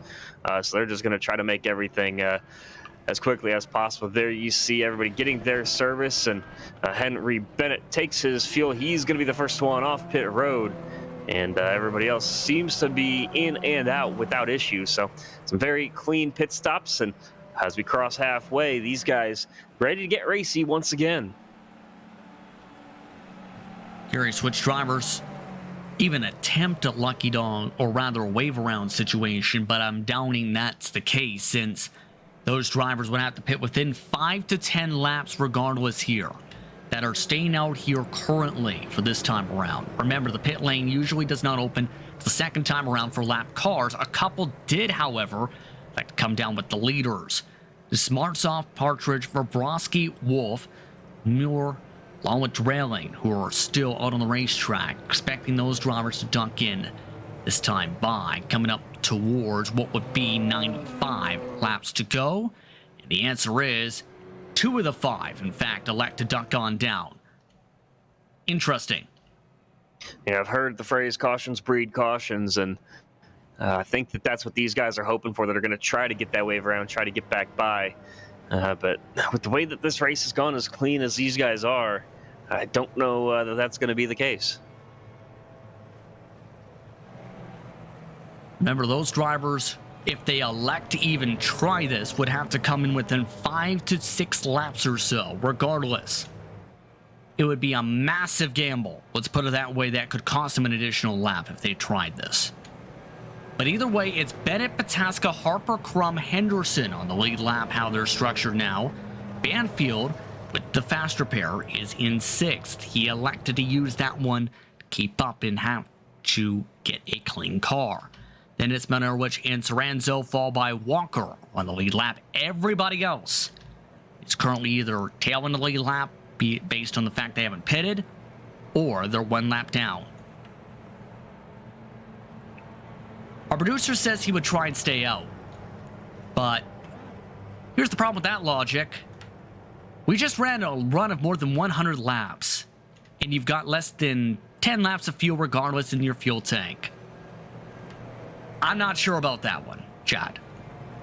Yeah, we'll have to wait and see how it plays out. I am personally with you. I think that coming in would have to be the choice. But if you want to get on the lead lap, you have to do something different. These guys might feel that this is just their only option. It's only 3 cars that did decide to stay out. And you know what? They'll take the wave, but they'll have to come in soon quickly. They need a quick caution within a couple laps for this to work. So now 12 cars are in the lead lap for the next few laps or so now. And Henry Bennett will prepare for the restart. Now it's the question, can anyone bounce back and keep up with Bennett now that, well, it's a much different situation here. Hotter track, a lot more laps, and now, chance to try and see if they can keep up. Yeah, we're about an hour into this race, and the track temperature still is going to be climbing as this race goes on up to, actually it's dropped down a couple of degrees, surprisingly. It was 110 when the green flag flew, now down to 107. But still, the winds are picking up a little bit from what they were earlier. That might be helping wick off just a little bit of that heat. But yeah, track temperature 107, down from where we started, but still not the coldest that we've seen. It's down 1 degree Celsius for the track temperature. Air temp exactly the same. The winds, they've completely died on down at this point. Not as much of a factor here for this restart. 93 to go from Japan and on the season. Henry Bennett up to the gears, back and away. And Dallas Pataska with a poor restart, already falling behind by more than half a second into turn 1. Harper pulling away by a decent gap as well from Kirk Crum on the launch. Ross Banfield a little further back, feeling a ton of pressure from David Menarowitz, but he is able to keep holding on to that 6th position for now. He's going to feel the pressure. Menarowitz to his inside. Side by side for 6th. Banfield forced to lift the 69. Still not able to complete the pass though on the inside. Oh, that's while some of the lap cars behind are getting squirrely at the back of the field.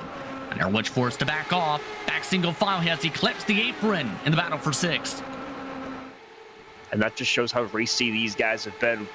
We talked about possibly that caution coming out quickly with cold tires, clipping the apron. Not the best thing to happen to your race car, but fortunately able to collect it as these guys keep things rolling now, coming to 91 laps to go. Gap between 1st and 2nd already 9/10 of a second, with that short run pace getting quicker and quicker for Bennett. New fastest lap of the race at 29.95. That's allowed him to nearly break the draft already. Battle going on for 3rd. Side by side, Crum wants a spot back from Harper. Crum takes it away. He's now back to 3rd in the pro driver standings. Yeah, that's going to be a battle to watch the entire way here. But Bennett right now already a 2nd in front of Pataska. Maybe have made a wing adjustment during that caution, give himself even more speed, as we talked about him already putting down the fastest lap of the race on this run. You've seen the attempt back from Harper to try and move back around the 7. Kurt Crum has some blistering quick short run pace, keep in mind. After about 5 laps, he's been able to match some of the lap times Henry Bennett has done in clean air, despite being in dirty air in the case of Crum. So with less than 90 laps to go, keep it on that 7 machine. He tries to reel in 2nd. He's got a hot rod today, Chad. Yeah, and he's using it to his advantage, just absolutely flying out there. A lot of these guys seem like they've settled into a rhythm at this point. The caution might have broken it up the smallest amounts, but for the most part, you know, once these guys got things rolling, we had a 100-lap green flag run. And right now, it looks like these guys trying to get settled back in to get another one of those from here to the finish.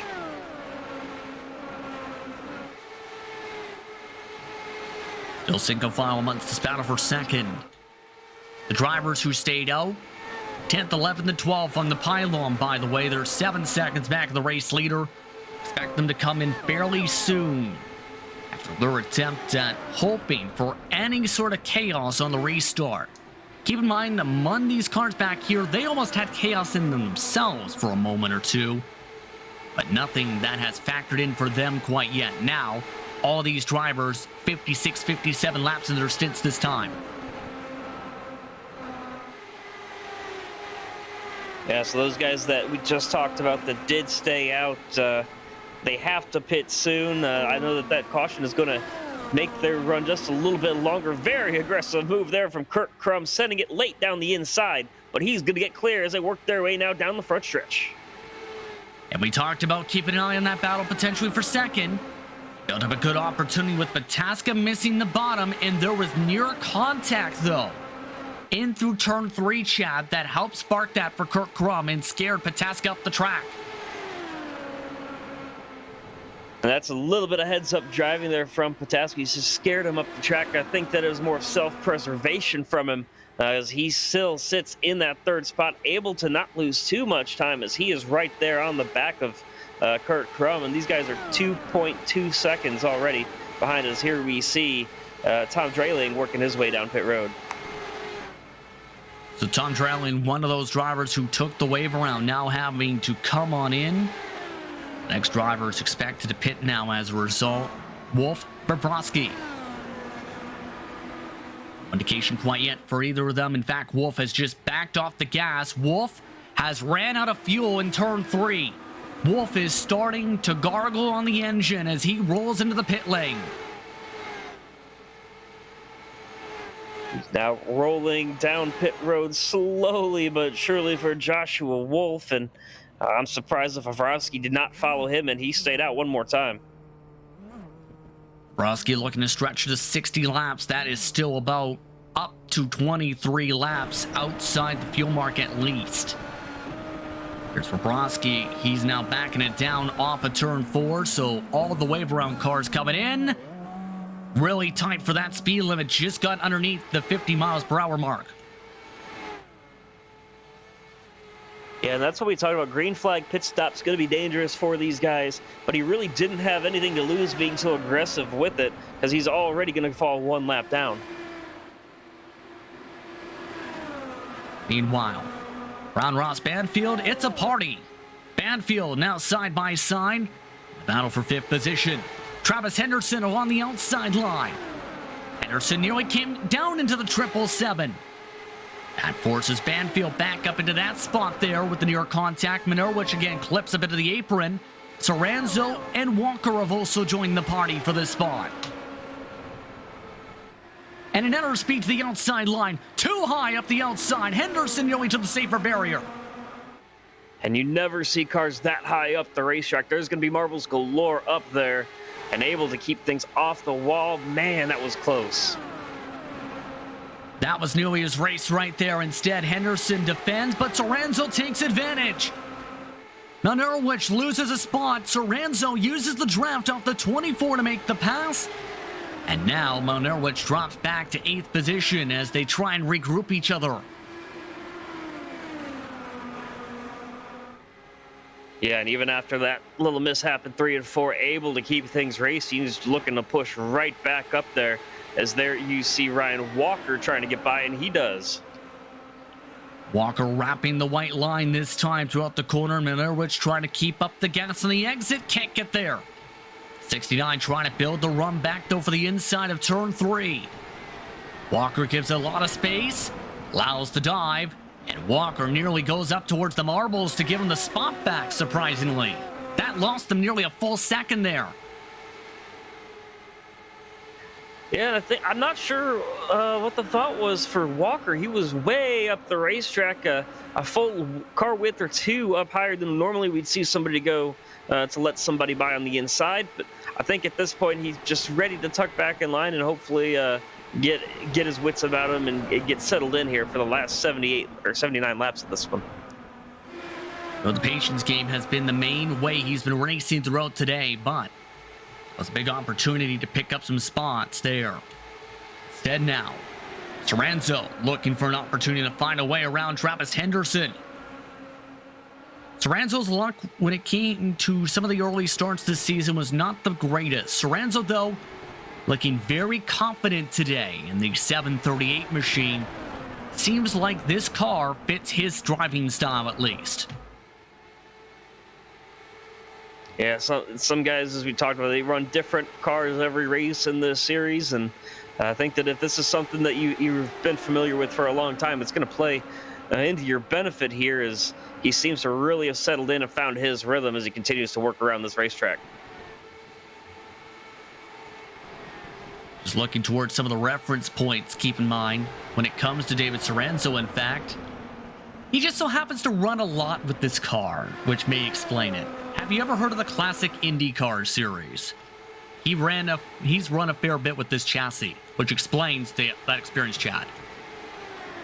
That makes a lot of sense. The way that he is kind of making these moves and dicing his way around this racetrack. Very, very aggressive with it, so you can tell that comfort is definitely there for him.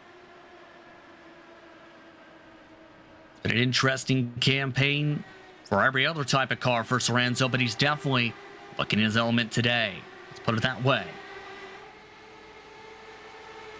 Serranzo, a race winner, keep in mind, with this chassis in that respective series. With under 75 laps to go, he looks to try and get what will be the first top 5 for him of the season to end off the campaign.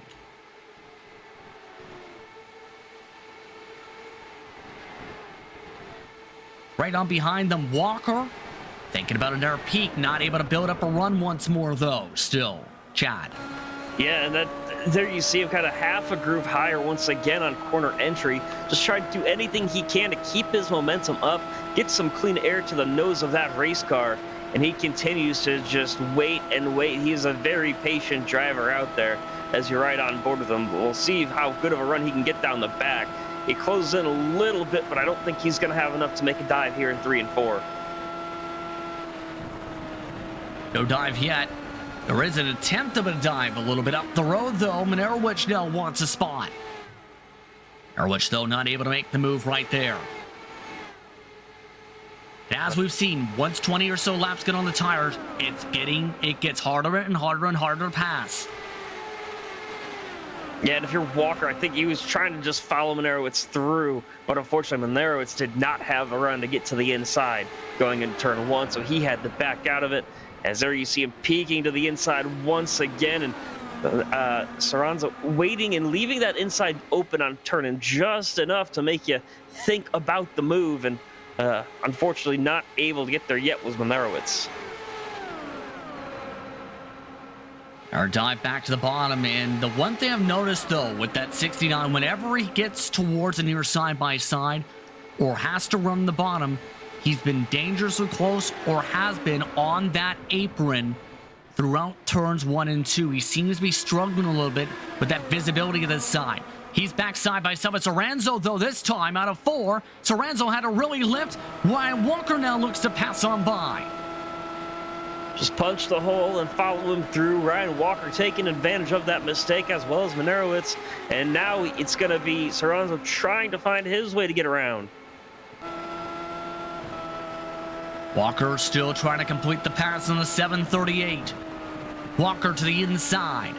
Serranzo starting to struggle. He nearly snapped it around. Serranzo off the gas again. Serranzo to the back of the pack. He's the last car now in the lead lap. Yeah, he is struggling on this run, and I think that mentally he's a little frazzled at the moment. Just can't keep the car under him, trying maybe to push a little too hard to make up the spot he just lost, as he almost collected the wall on exit of turn 4. Serranzo trying to regather his wits after all that there, after some massive troubles. And for Serranzo, just his second start of the season, scored 35 points in his season debut earlier on this campaign. Reference sake, and now lines back up behind Walker here. Up towards the front, by the way, Kirk Crum, Dallas Pataska, Sam Harper have all stayed grouped together fairly closely, especially Crum and Pataska for reference sake, Chad. So those drivers continuing to dice things about a little bit as Pataska watches as Crum tries to break the draft still down the straights. Yeah, and if you're Kurt Crum, I think that you don't need to be driving out of your mirrors as much as he might be, as Pataska doesn't even think about trying to follow him to stay in the slipstream. He just keeps it up against the wall, and he tries to work his way now around the bottom of 3 and 4. But Pataska is about 0.4 of a second behind. I don't think he's really thinking too much about trying to pick up the spot at the moment, so we still have plenty of racing left to go. The estimated fuel window opens up in about 6 to 10 laps at least, by the way. Hence why I think part of that too is there's not as much urgency to say, okay, let's send it up the inside for the clean air, because that'll burn a little bit more fuel. And I think part of today's ending stint for some of these spots could come down to how light can you make the car with the fuel load. Yeah, we did see a couple of drivers there on that first run maybe go a little too far on their run, trying to stretch it, waiting for that caution to come out. So hopefully these guys kind of realized that and made note of those guys made it 59 laps with a caution thrown in there. So they can't go quite that far here onto this fuel, on the fuel runs here. Is the max number that we were given was 59. So these guys know that's the max, and they don't want to push it too much further than maybe what we saw on the first run, about 52 to 55 laps. See if they're able to get at the minimum to that top part of the run. Remember, the overcut, though, Chad, was very strong, as we talked about throughout the race, for some of those competitors, because the second they got some clean air, picked up a few tenths. They picked up a few tenths in turn or so on the track. We've seen drivers like Walker and so forth gain a lot of positions because they were able to stretch it.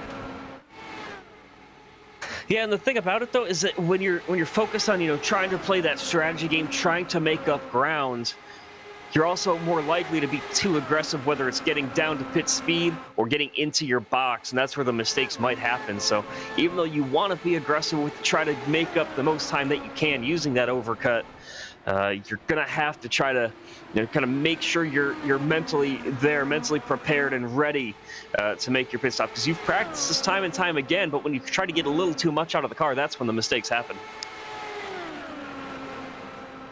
Okay, meanwhile, back towards Crum and Pataska, you see some of that too with how Pataska's lineup. Crum has now stopped ducking out down the straightaways.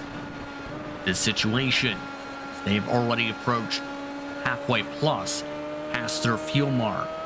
This respective run, furthest these drivers can go is about 30 to 40 laps to go. Pataska, though, he's now starting to go on the after attack here. Thought about a peek towards the outside that time. Keeps it on going, though, as Pataska stays lined up down the back. And now Crum's back to the defensive mark.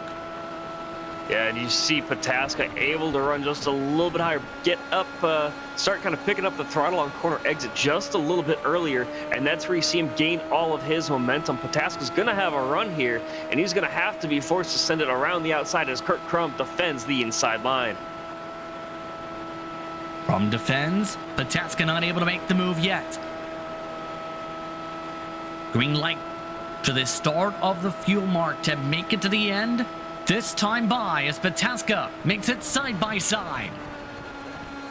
Crum still wrapping the white line still. You might think Pataska about the crossover move. Instead, he's got so much overlap that he's just going to power his way by on the outside. Dallas Pataska back up to second.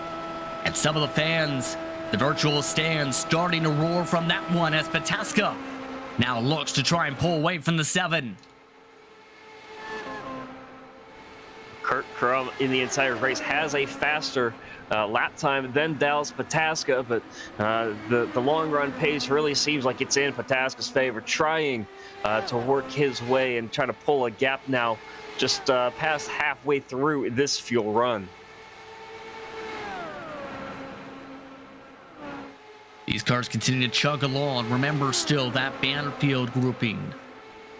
Maybe calm for now behind the next pack for 5th on behind, but eventually expect things to pick back up there too at 69, the 24, the 97, all still grouped up together on the circuit. We are quickly approaching 50 laps to go in the next few moments or so here. Chad, your thoughts on how this race has played out, especially with the dominance that the 007, I should say, has been able to do. A little surprising for me, to say the least, about Henry. I figured that these guys would maybe have a little bit more in the car for them, but it seems like he has got something figured out that everybody else does not. He started at the front. He's been at the front the entire way. So the only time he hasn't been in the lead was when pit stop cycled through. But Dallas Pataska has been one of those guys that he's been up there in the top 5 the entire time. Kurt Crum, starting in the 8th position, has worked his way through the field, and he seems to be content there, getting a top 5 finish. There you see the biggest gainers and losers of the race, and unfortunately for Vavrovsky, the biggest loser so far. He started up in the 5th position, but has not found the success that he had in qualifying. Well, spots lost as well. On top of Vavrovsky is Wolf -8. Starts off as a -5. The biggest mover overall, David Serranzo, is up 6 positions so far on the day. This is all coming towards the final pit stops too, which will be so critical. Determine how a lot of these battles could fare out. Some of the fuel burn around this circuit. Looking back towards that battle going on for about 7th position, Henderson starting to drift a touch bit up the racetrack.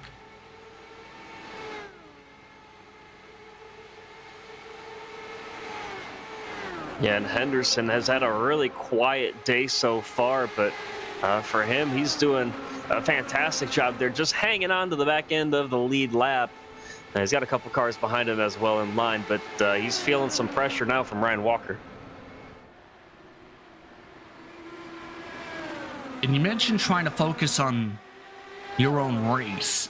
How difficult can that be, though, when, say, you have someone that's been hanging around in your back mirror for about, say, 20, 30, 40, even upwards more of that laps, like they're in the back seat of your car?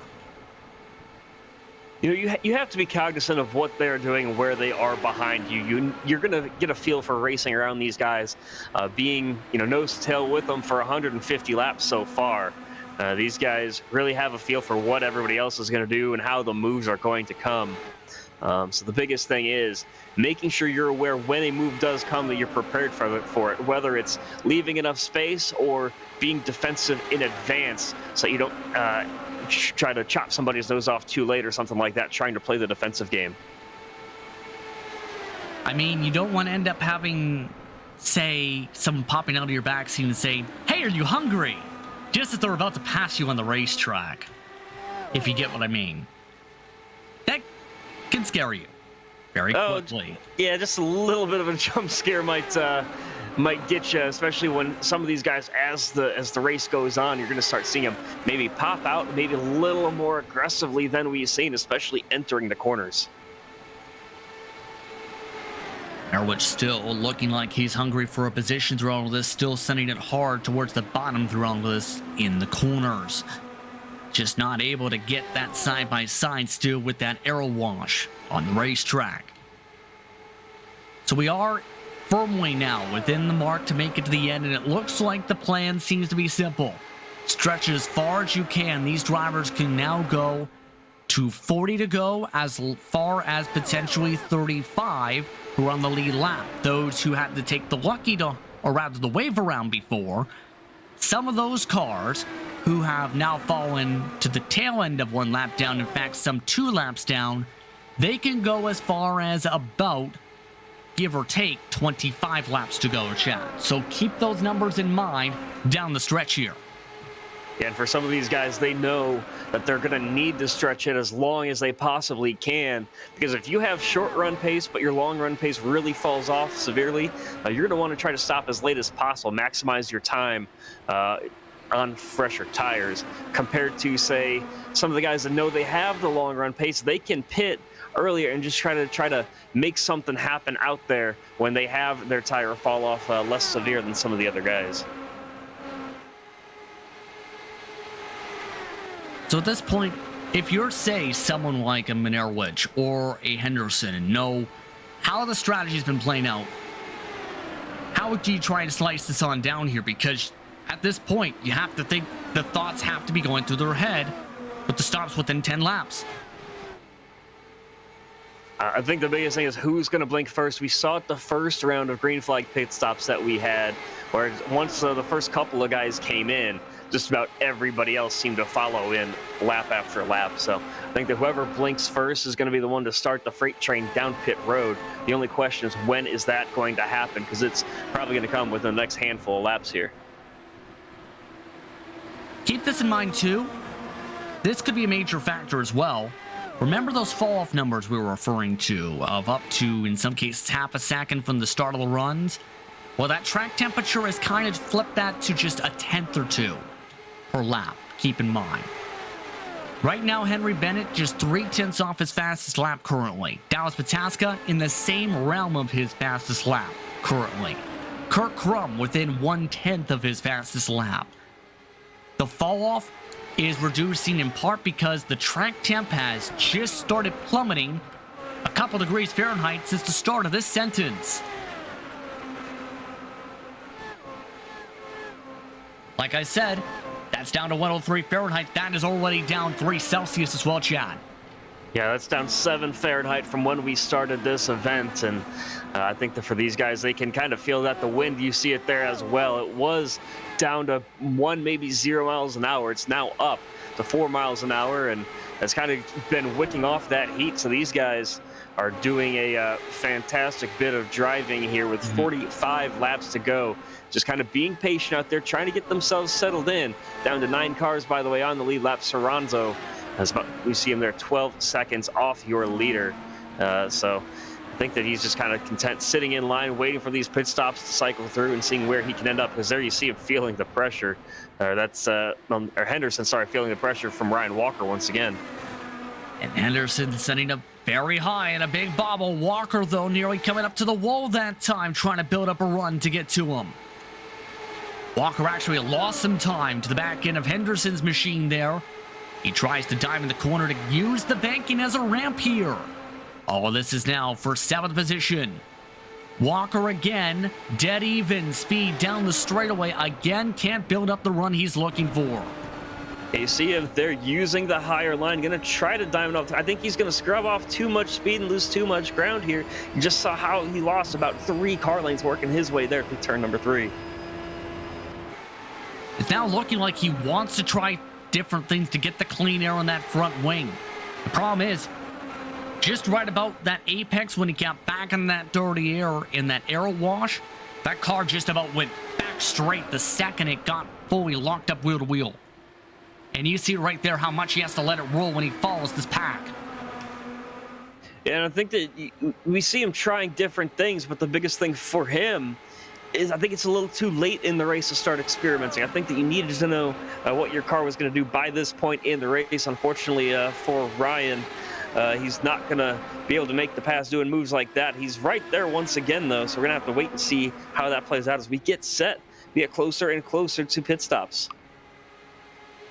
Meanwhile, the battle for second, they've picked up a buddy. That is Tom Drelling, who is now feeding Errol Walsh to the front wing of Dallas Pataska's car. They've stayed within 2 seconds this run, keep in mind, compared to the more than 4 over the past runs by Henry Bennett. But now this is some of the biggest traffic they've had to deal with.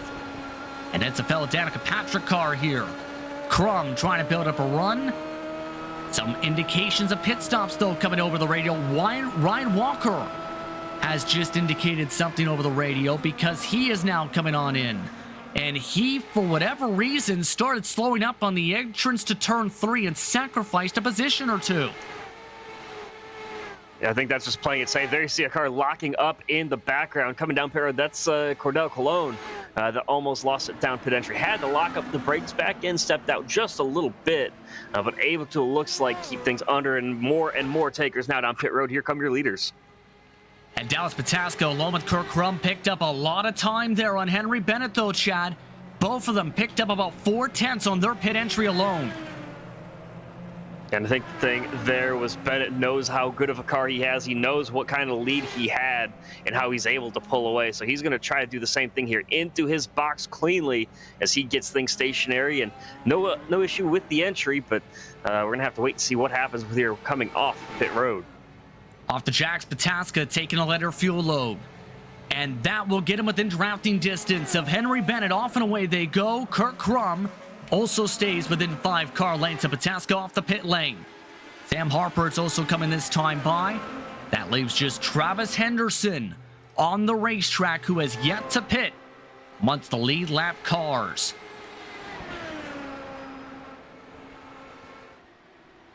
Have to expect Henderson to come in here soon. Harper did come in, as you mentioned, and right now, Henry Bennett just trying to run away and hide once again.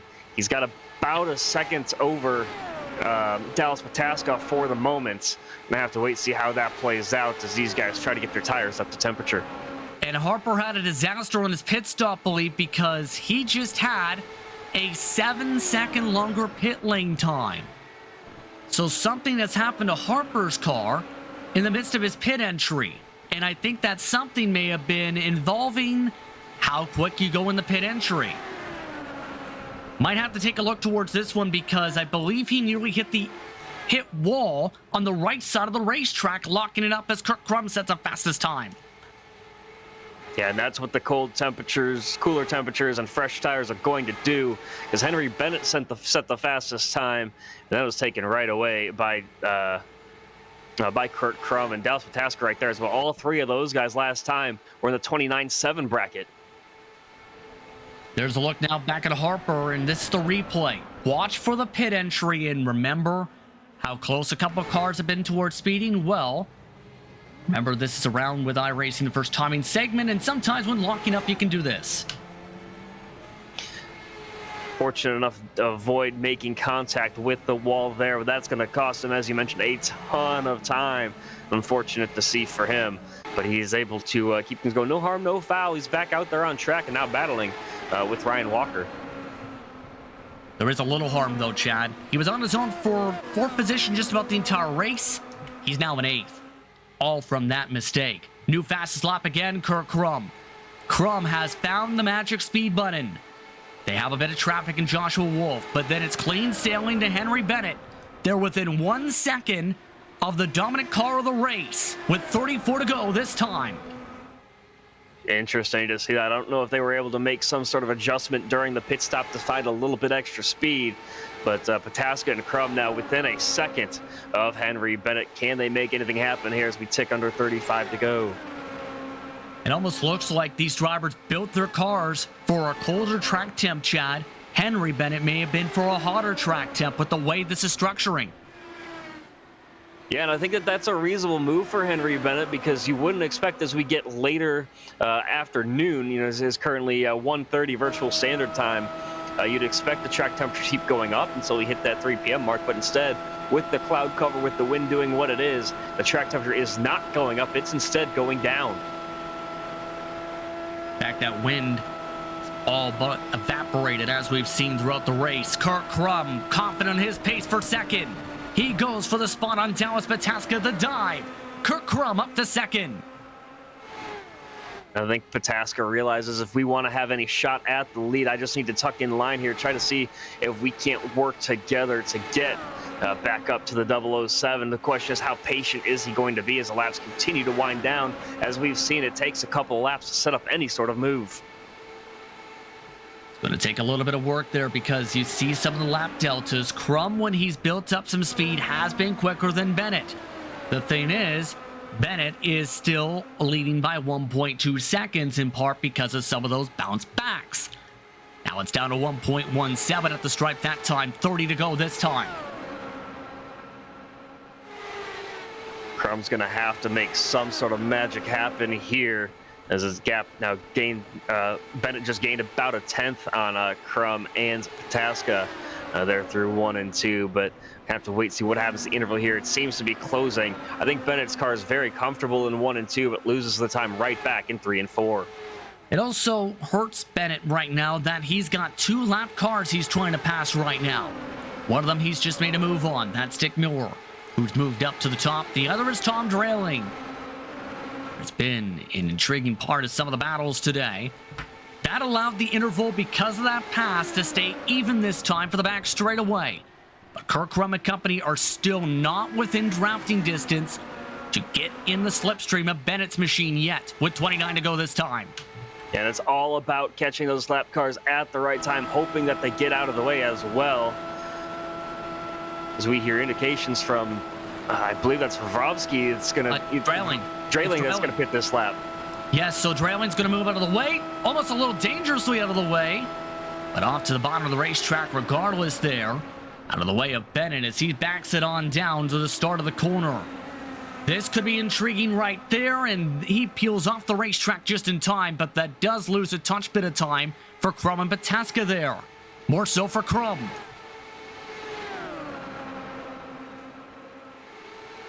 Gonna have to watch this interval over the next couple laps. There's absolutely nobody in front of Bennett, and Krum's gonna have some work to do to try to catch back up. Our hard charge through turns 3 and 4 this time. That evens them back out for the apex to 1.2 seconds, but the gap's starting to grow again as a result of the clean air for Bennett. 27 to go now in this race to close out the Major Series European Pro Split season. The battles continue meanwhile, though, for that grouping that's now for 6th position on back. Monero, which after this pit strategy calls, has jumped up to 5th, but Travis Henderson, Ryan Walker, Harper, and Serranzo are all there, hungry to pick up 1 or 2 more spots at least as Vrbowski's come in. It's been so much fun watching these guys the last couple of laps. Nobody's able to make a move yet, and here comes Walker peeking to the outside, going to try to square off the corner, get the launch off. We've seen him try this a couple times before, and it hasn't worked yet, but he is tucked right back in line. They're thinking about going to the inside here in 1 and 2, but still not quite there. Not getting the run he needs to make the move. Oh, speaking of moves, a bit of an attempt there as some of those Grizzly TFR cars are squabbling. Joshua Wolf holds some of them up. No major changes on the positions meanwhile, though, but that does scramble them a little bit in terms of some of their intervals. And I don't know if something's happened to Wolf's car, but I mean, just the way that he checked up on corner entry, I think caught a couple guys by surprise. Now he's running about 180 miles per hour currently for the start of turns 1 and 2. Keep in mind, Joshua Wolf is currently running in 15th position. He is 2 laps down. What has been an ugly end to 2021 for him after such a promising first half of the campaign for him. And Ryan Walker's hit the wall. Ryan Walker's hit the wall with the right front tire. He lost a little bit of time to the cars in front, but we're going to have to wait and see how it impacts his handling because he's still holding on to the position. He feels the pressure, though, from Sam Harper right behind. What's going to happen here down the back straightaway? Steering appears to be still straight, but how will that impact the car? No visual damage. But as we both know, Chad, if you hit that wall too hard, you can still break parts of the suspension and absolutely destroy the speed of your car. It looks like it hasn't affected Walker, though. No, he's running a little bit higher there, got some clean air, then chops the nose off of Harper. Harper now going to swing to the outside on corner exit, but not going to get the run there. And I think the biggest thing for Harper right now is, yeah, you're going to have the slipstream off the cars in front, but so is Walker. Walker's going to have all that slipstream advantage as well now as they work their way off turn number 4. Looking like almost draft lock, Chad, would be almost the term here in this situation. But it's all going to potentially come down to, with these 21 laps to go this time by for this grouping, who slips up here. Harper nearly slips up the racetrack. He took a flatter line, Chad, through turns 1 and 2. Yeah, and he was very close to that wall on exit. That's not the area that we've seen too many guys flirting with the wall. Normally it's been here on the exit of 4, but right now he's trying anything he can to try to set up a move to get by Ryan Walker. He wants every position he possibly can as we get ready to go to 20 laps remaining. Earnhardt charge to the corner here. Not able to still pick up the run yet on the 97 machine.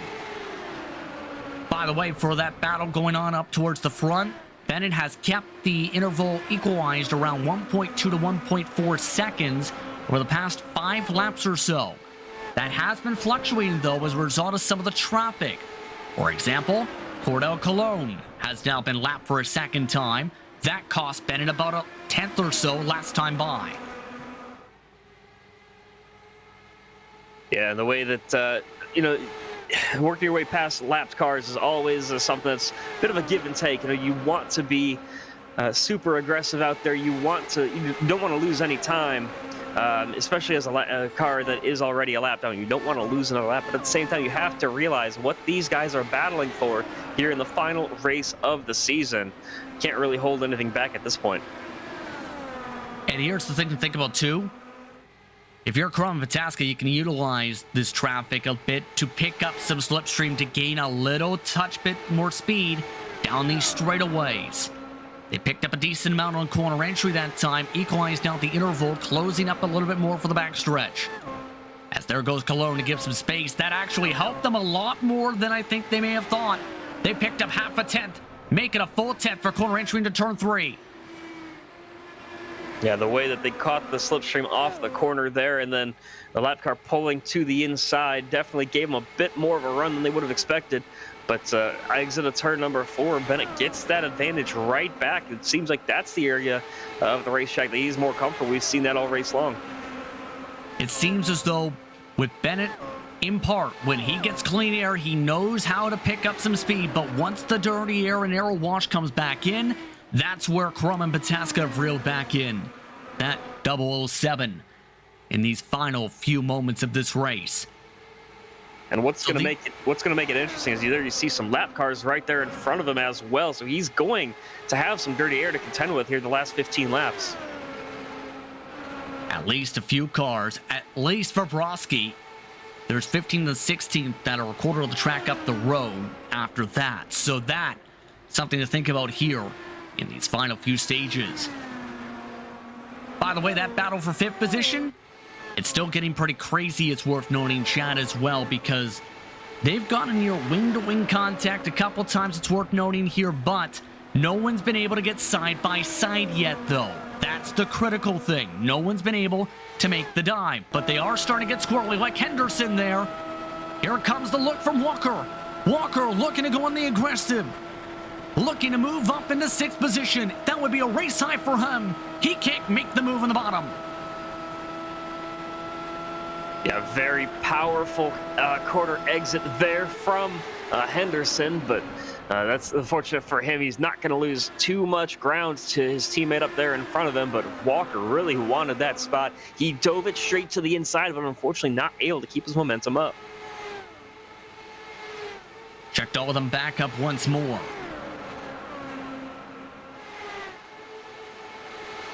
So these drivers continue to try and sort themselves out still. That interval gap amongst the leaders still continues to shuffle because, remember, there was just the possibility of Bobrovsky for the lead lap cars. Ray Partridge said, hello, I'll join this pack now for the lead cars as well. He's now become the buffer between 1st and 2nd as well.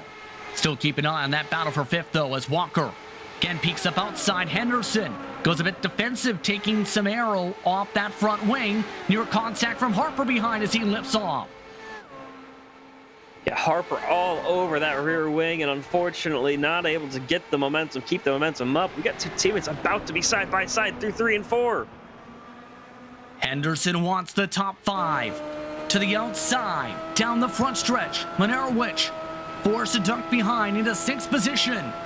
Walker not able to close up, but Harper looking to dive underneath. Walker wobbles up the track. Sam Harper clips the apron. Harper moves back into 7th. Here comes Walker with the bounce back. Side by side down the back straightaway with 11 to go this time. And look how much Harper is trying to pinch Walker down the back straightaway, trying to compromise his corner entry, and Harper right now fortunately able to keep things clean and get by, so he is up into the 7th spot. Not over yet. These drivers, keep in mind, nearly 2/3 of the way behind the race leaders currently. Leaders taking 10 to go this time. Henderson still able to hold on in the 24 in front of the 69 amongst the teammate fight. All while Walker behind tries to charge the middle of the top line now all of a sudden. That still has not been able to close up quite yet through 3 and 4. Walker, though, with decent momentum down the front. And the biggest surprise to me is after Harper and Walker got into their little tussle, they lost a couple of car lengths to Henderson Monarowicz, but fortunately enough, they found a way to catch right back up, and they tucked right back into this line here. Getting very crazy amongst these battles for positions now. Walker again up high. Walker again the wobble. Walker again can't get to the rear tire of Harper. Still single file. Now the leaders approaching 8 to go. These drivers on 9 to go. And I think for Walker, he just does not have enough front wing in that car to keep the aero wash at bay. And that's something that kind of surprises me a little bit. At this point in the race, you know how much aero wash is going to impact your car. You really want to have to dial in as much front wing as you possibly can. Look at the diving that these guys are making down the front straightaway. That was Harper getting loose. Harper with a massive overcorrection there to try and keep it away from the inside wall. Harper holds on to the spot, but here comes David Serranzo joining the party in the 738. Defensive line this time from Harper. Walker still not able to get back to the rear tire still yet. And as racy as these guys are, if you're Henry Bennett, you really just have to be thinking, please no caution, please no caution. You don't want to see one at this point in the race. You're ticking off these laps so quickly, you don't want to give anybody behind you the opportunity to take any sort of advantage of it. Meanwhile, 6 laps to go for Henry Bennett. He's held on to the gap now around 1.3, 1.4 seconds. And there's clean traffic for him for now. Wolf is the next car closing in, though, and this is all while Pataska, he's starting to scrap again. Kirk Crumb, defensive line. Pataska up high. 5 to go this time by on the season for the Major Series. For the European Pro Split, Pataska looking to finish up inside the top 2. He gets side by side into turn 1. Very defensive line there from Kurt Crum. He keeps the to the inside, and he's able to hold on to the position for now. What kind of run does Pataska get off the corner? Gonna try to cross him over, does not. He's tucks right back in line, but look, there's absolutely no room between the two of them going into turn 3. Point of return expected this time by Henry Bennett. Takes 4 to go, up from Barney the flagman. Crum again breaking up the slipstream down the front stretch, behind them on the back stretch. Harper playing defensively, still with Walker. Walker hard into the gas, forced to lift back off it. Still can't get side by side with the purple car. He wants to make the move so desperate, but now he's got the car in his mirror as well. Is going to be able to do anything here as these guys work 4 laps remaining. It's just a matter of time before somebody's going to have to blink, and very defensive on the corner exit there from Harper. And there's the blink. There's the chance. Walker to the outside. Lap traffic on the very high side from trailing. Walker forced to diamond it back down. Harper with the bubble. These cars take 3 to go. This time by as Walker goes to the inside, looking to rip away 7th. Harper with the squeeze. Here comes Serranzo again to take advantage. And Serranzo's hit the wall. David Serranzo has hit the outside wall. He'll shuffle back to 9th. Wow, fantastic bit of racing here as we get set to take the white flag. Guys now, leaders working their way down the back straightaway. White flag next time by. What a wild end to the season. Henry Bennett taking the final white flag of 2021 for the European Majors. This time by, it's been a domination station type of day for Henry Bennett, but it's been a crazy one elsewhere. Second place still on the line between Crum and Pataska. Pataska can't get the run quite yet. Crum breaking it up down the backstretch. The final corners of the season. Pataska can't get there for second, but for Henry Bennett, he'll get to celebrate. He closes 2021 with a major series victory. He wins the Indy Japan 300. And it's not over yet for the battle for 7th.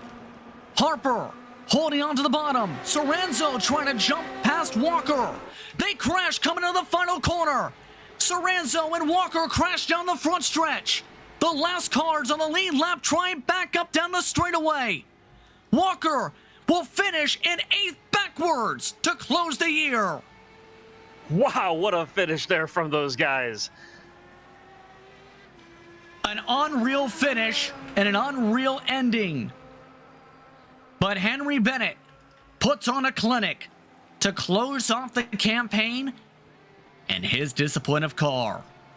Absolute domination from Henry Bennett. 192 of 200 laps went his direction today, Chad.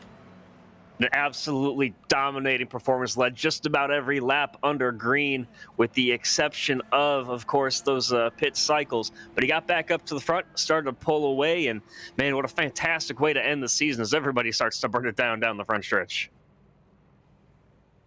And the celebration is underway. Not just for Henry Bennett, not just for those finishing out the season strong, but those from the Grizzly TFR camp for a team title. Celebrations are underway from Twin Ring Motegi to close off the Major Series European Pro Split season. Post-race coverage coming up right after this. You're watching GSRC from Twin Ring Motegi. This is iRacing, the world's premier online racing game. iRacing puts you in the driver's seat to experience today's newest form of competitive motorsport, virtual racing, all from your home PC. Race virtually in indoor series from NASCAR, IndyCar, IMSA, the World of Outlaws, Aussie Supercars and more. Take on legendary circuits like Daytona, Silverstone and the Nürburgring. Join iRacing's global online racing community and get on track today at iRacing.com.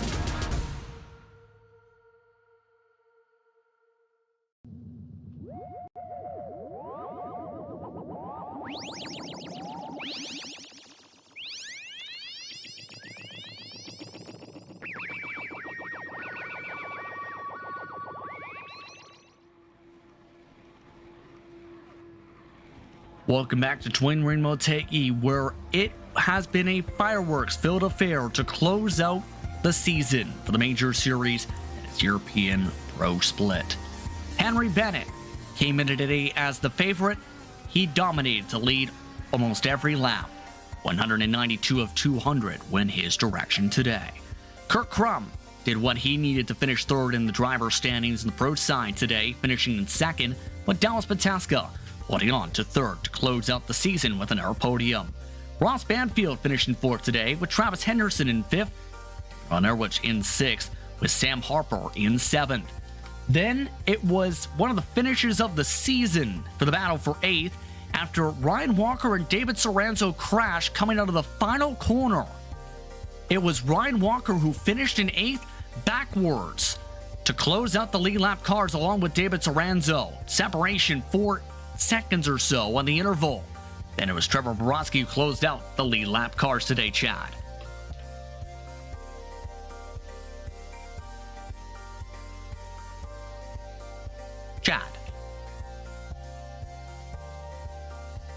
I believe we've lost Chad for a moment.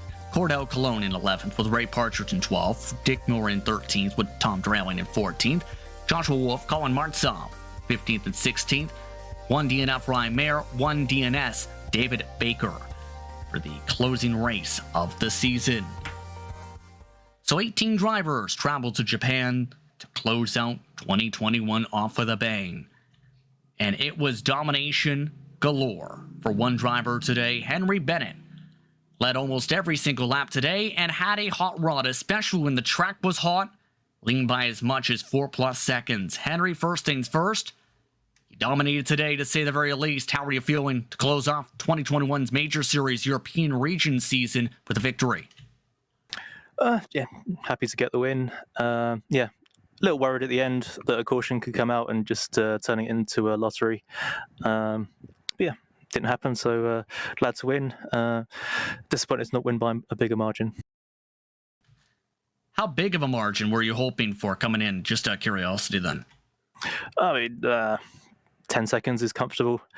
With the way the lap cars were, you had to really guess what they were doing all over the place. So you had to have massive lifts, and any second you could have to slam on the brakes, and the 2-second or 3-second lead could evaporate.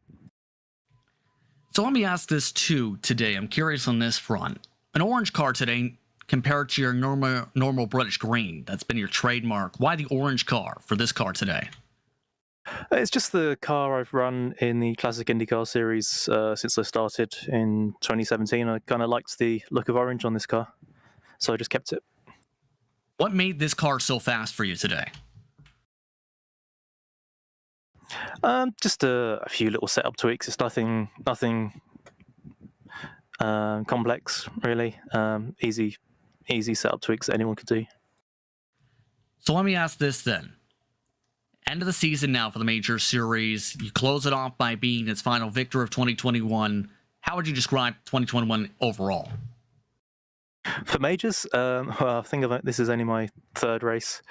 Kind of gave up after Indy. I was a bit fed up with all the 4-hour caution fests I had to sit through for majors. So, but this being the last race of the season and in a car that I'm familiar with, I thought I'd give it a go. Anyone you want to thank today? Yeah, thanks to Pataska Motorsports. Yeah, really helped with all the setup knowledge and camaraderie.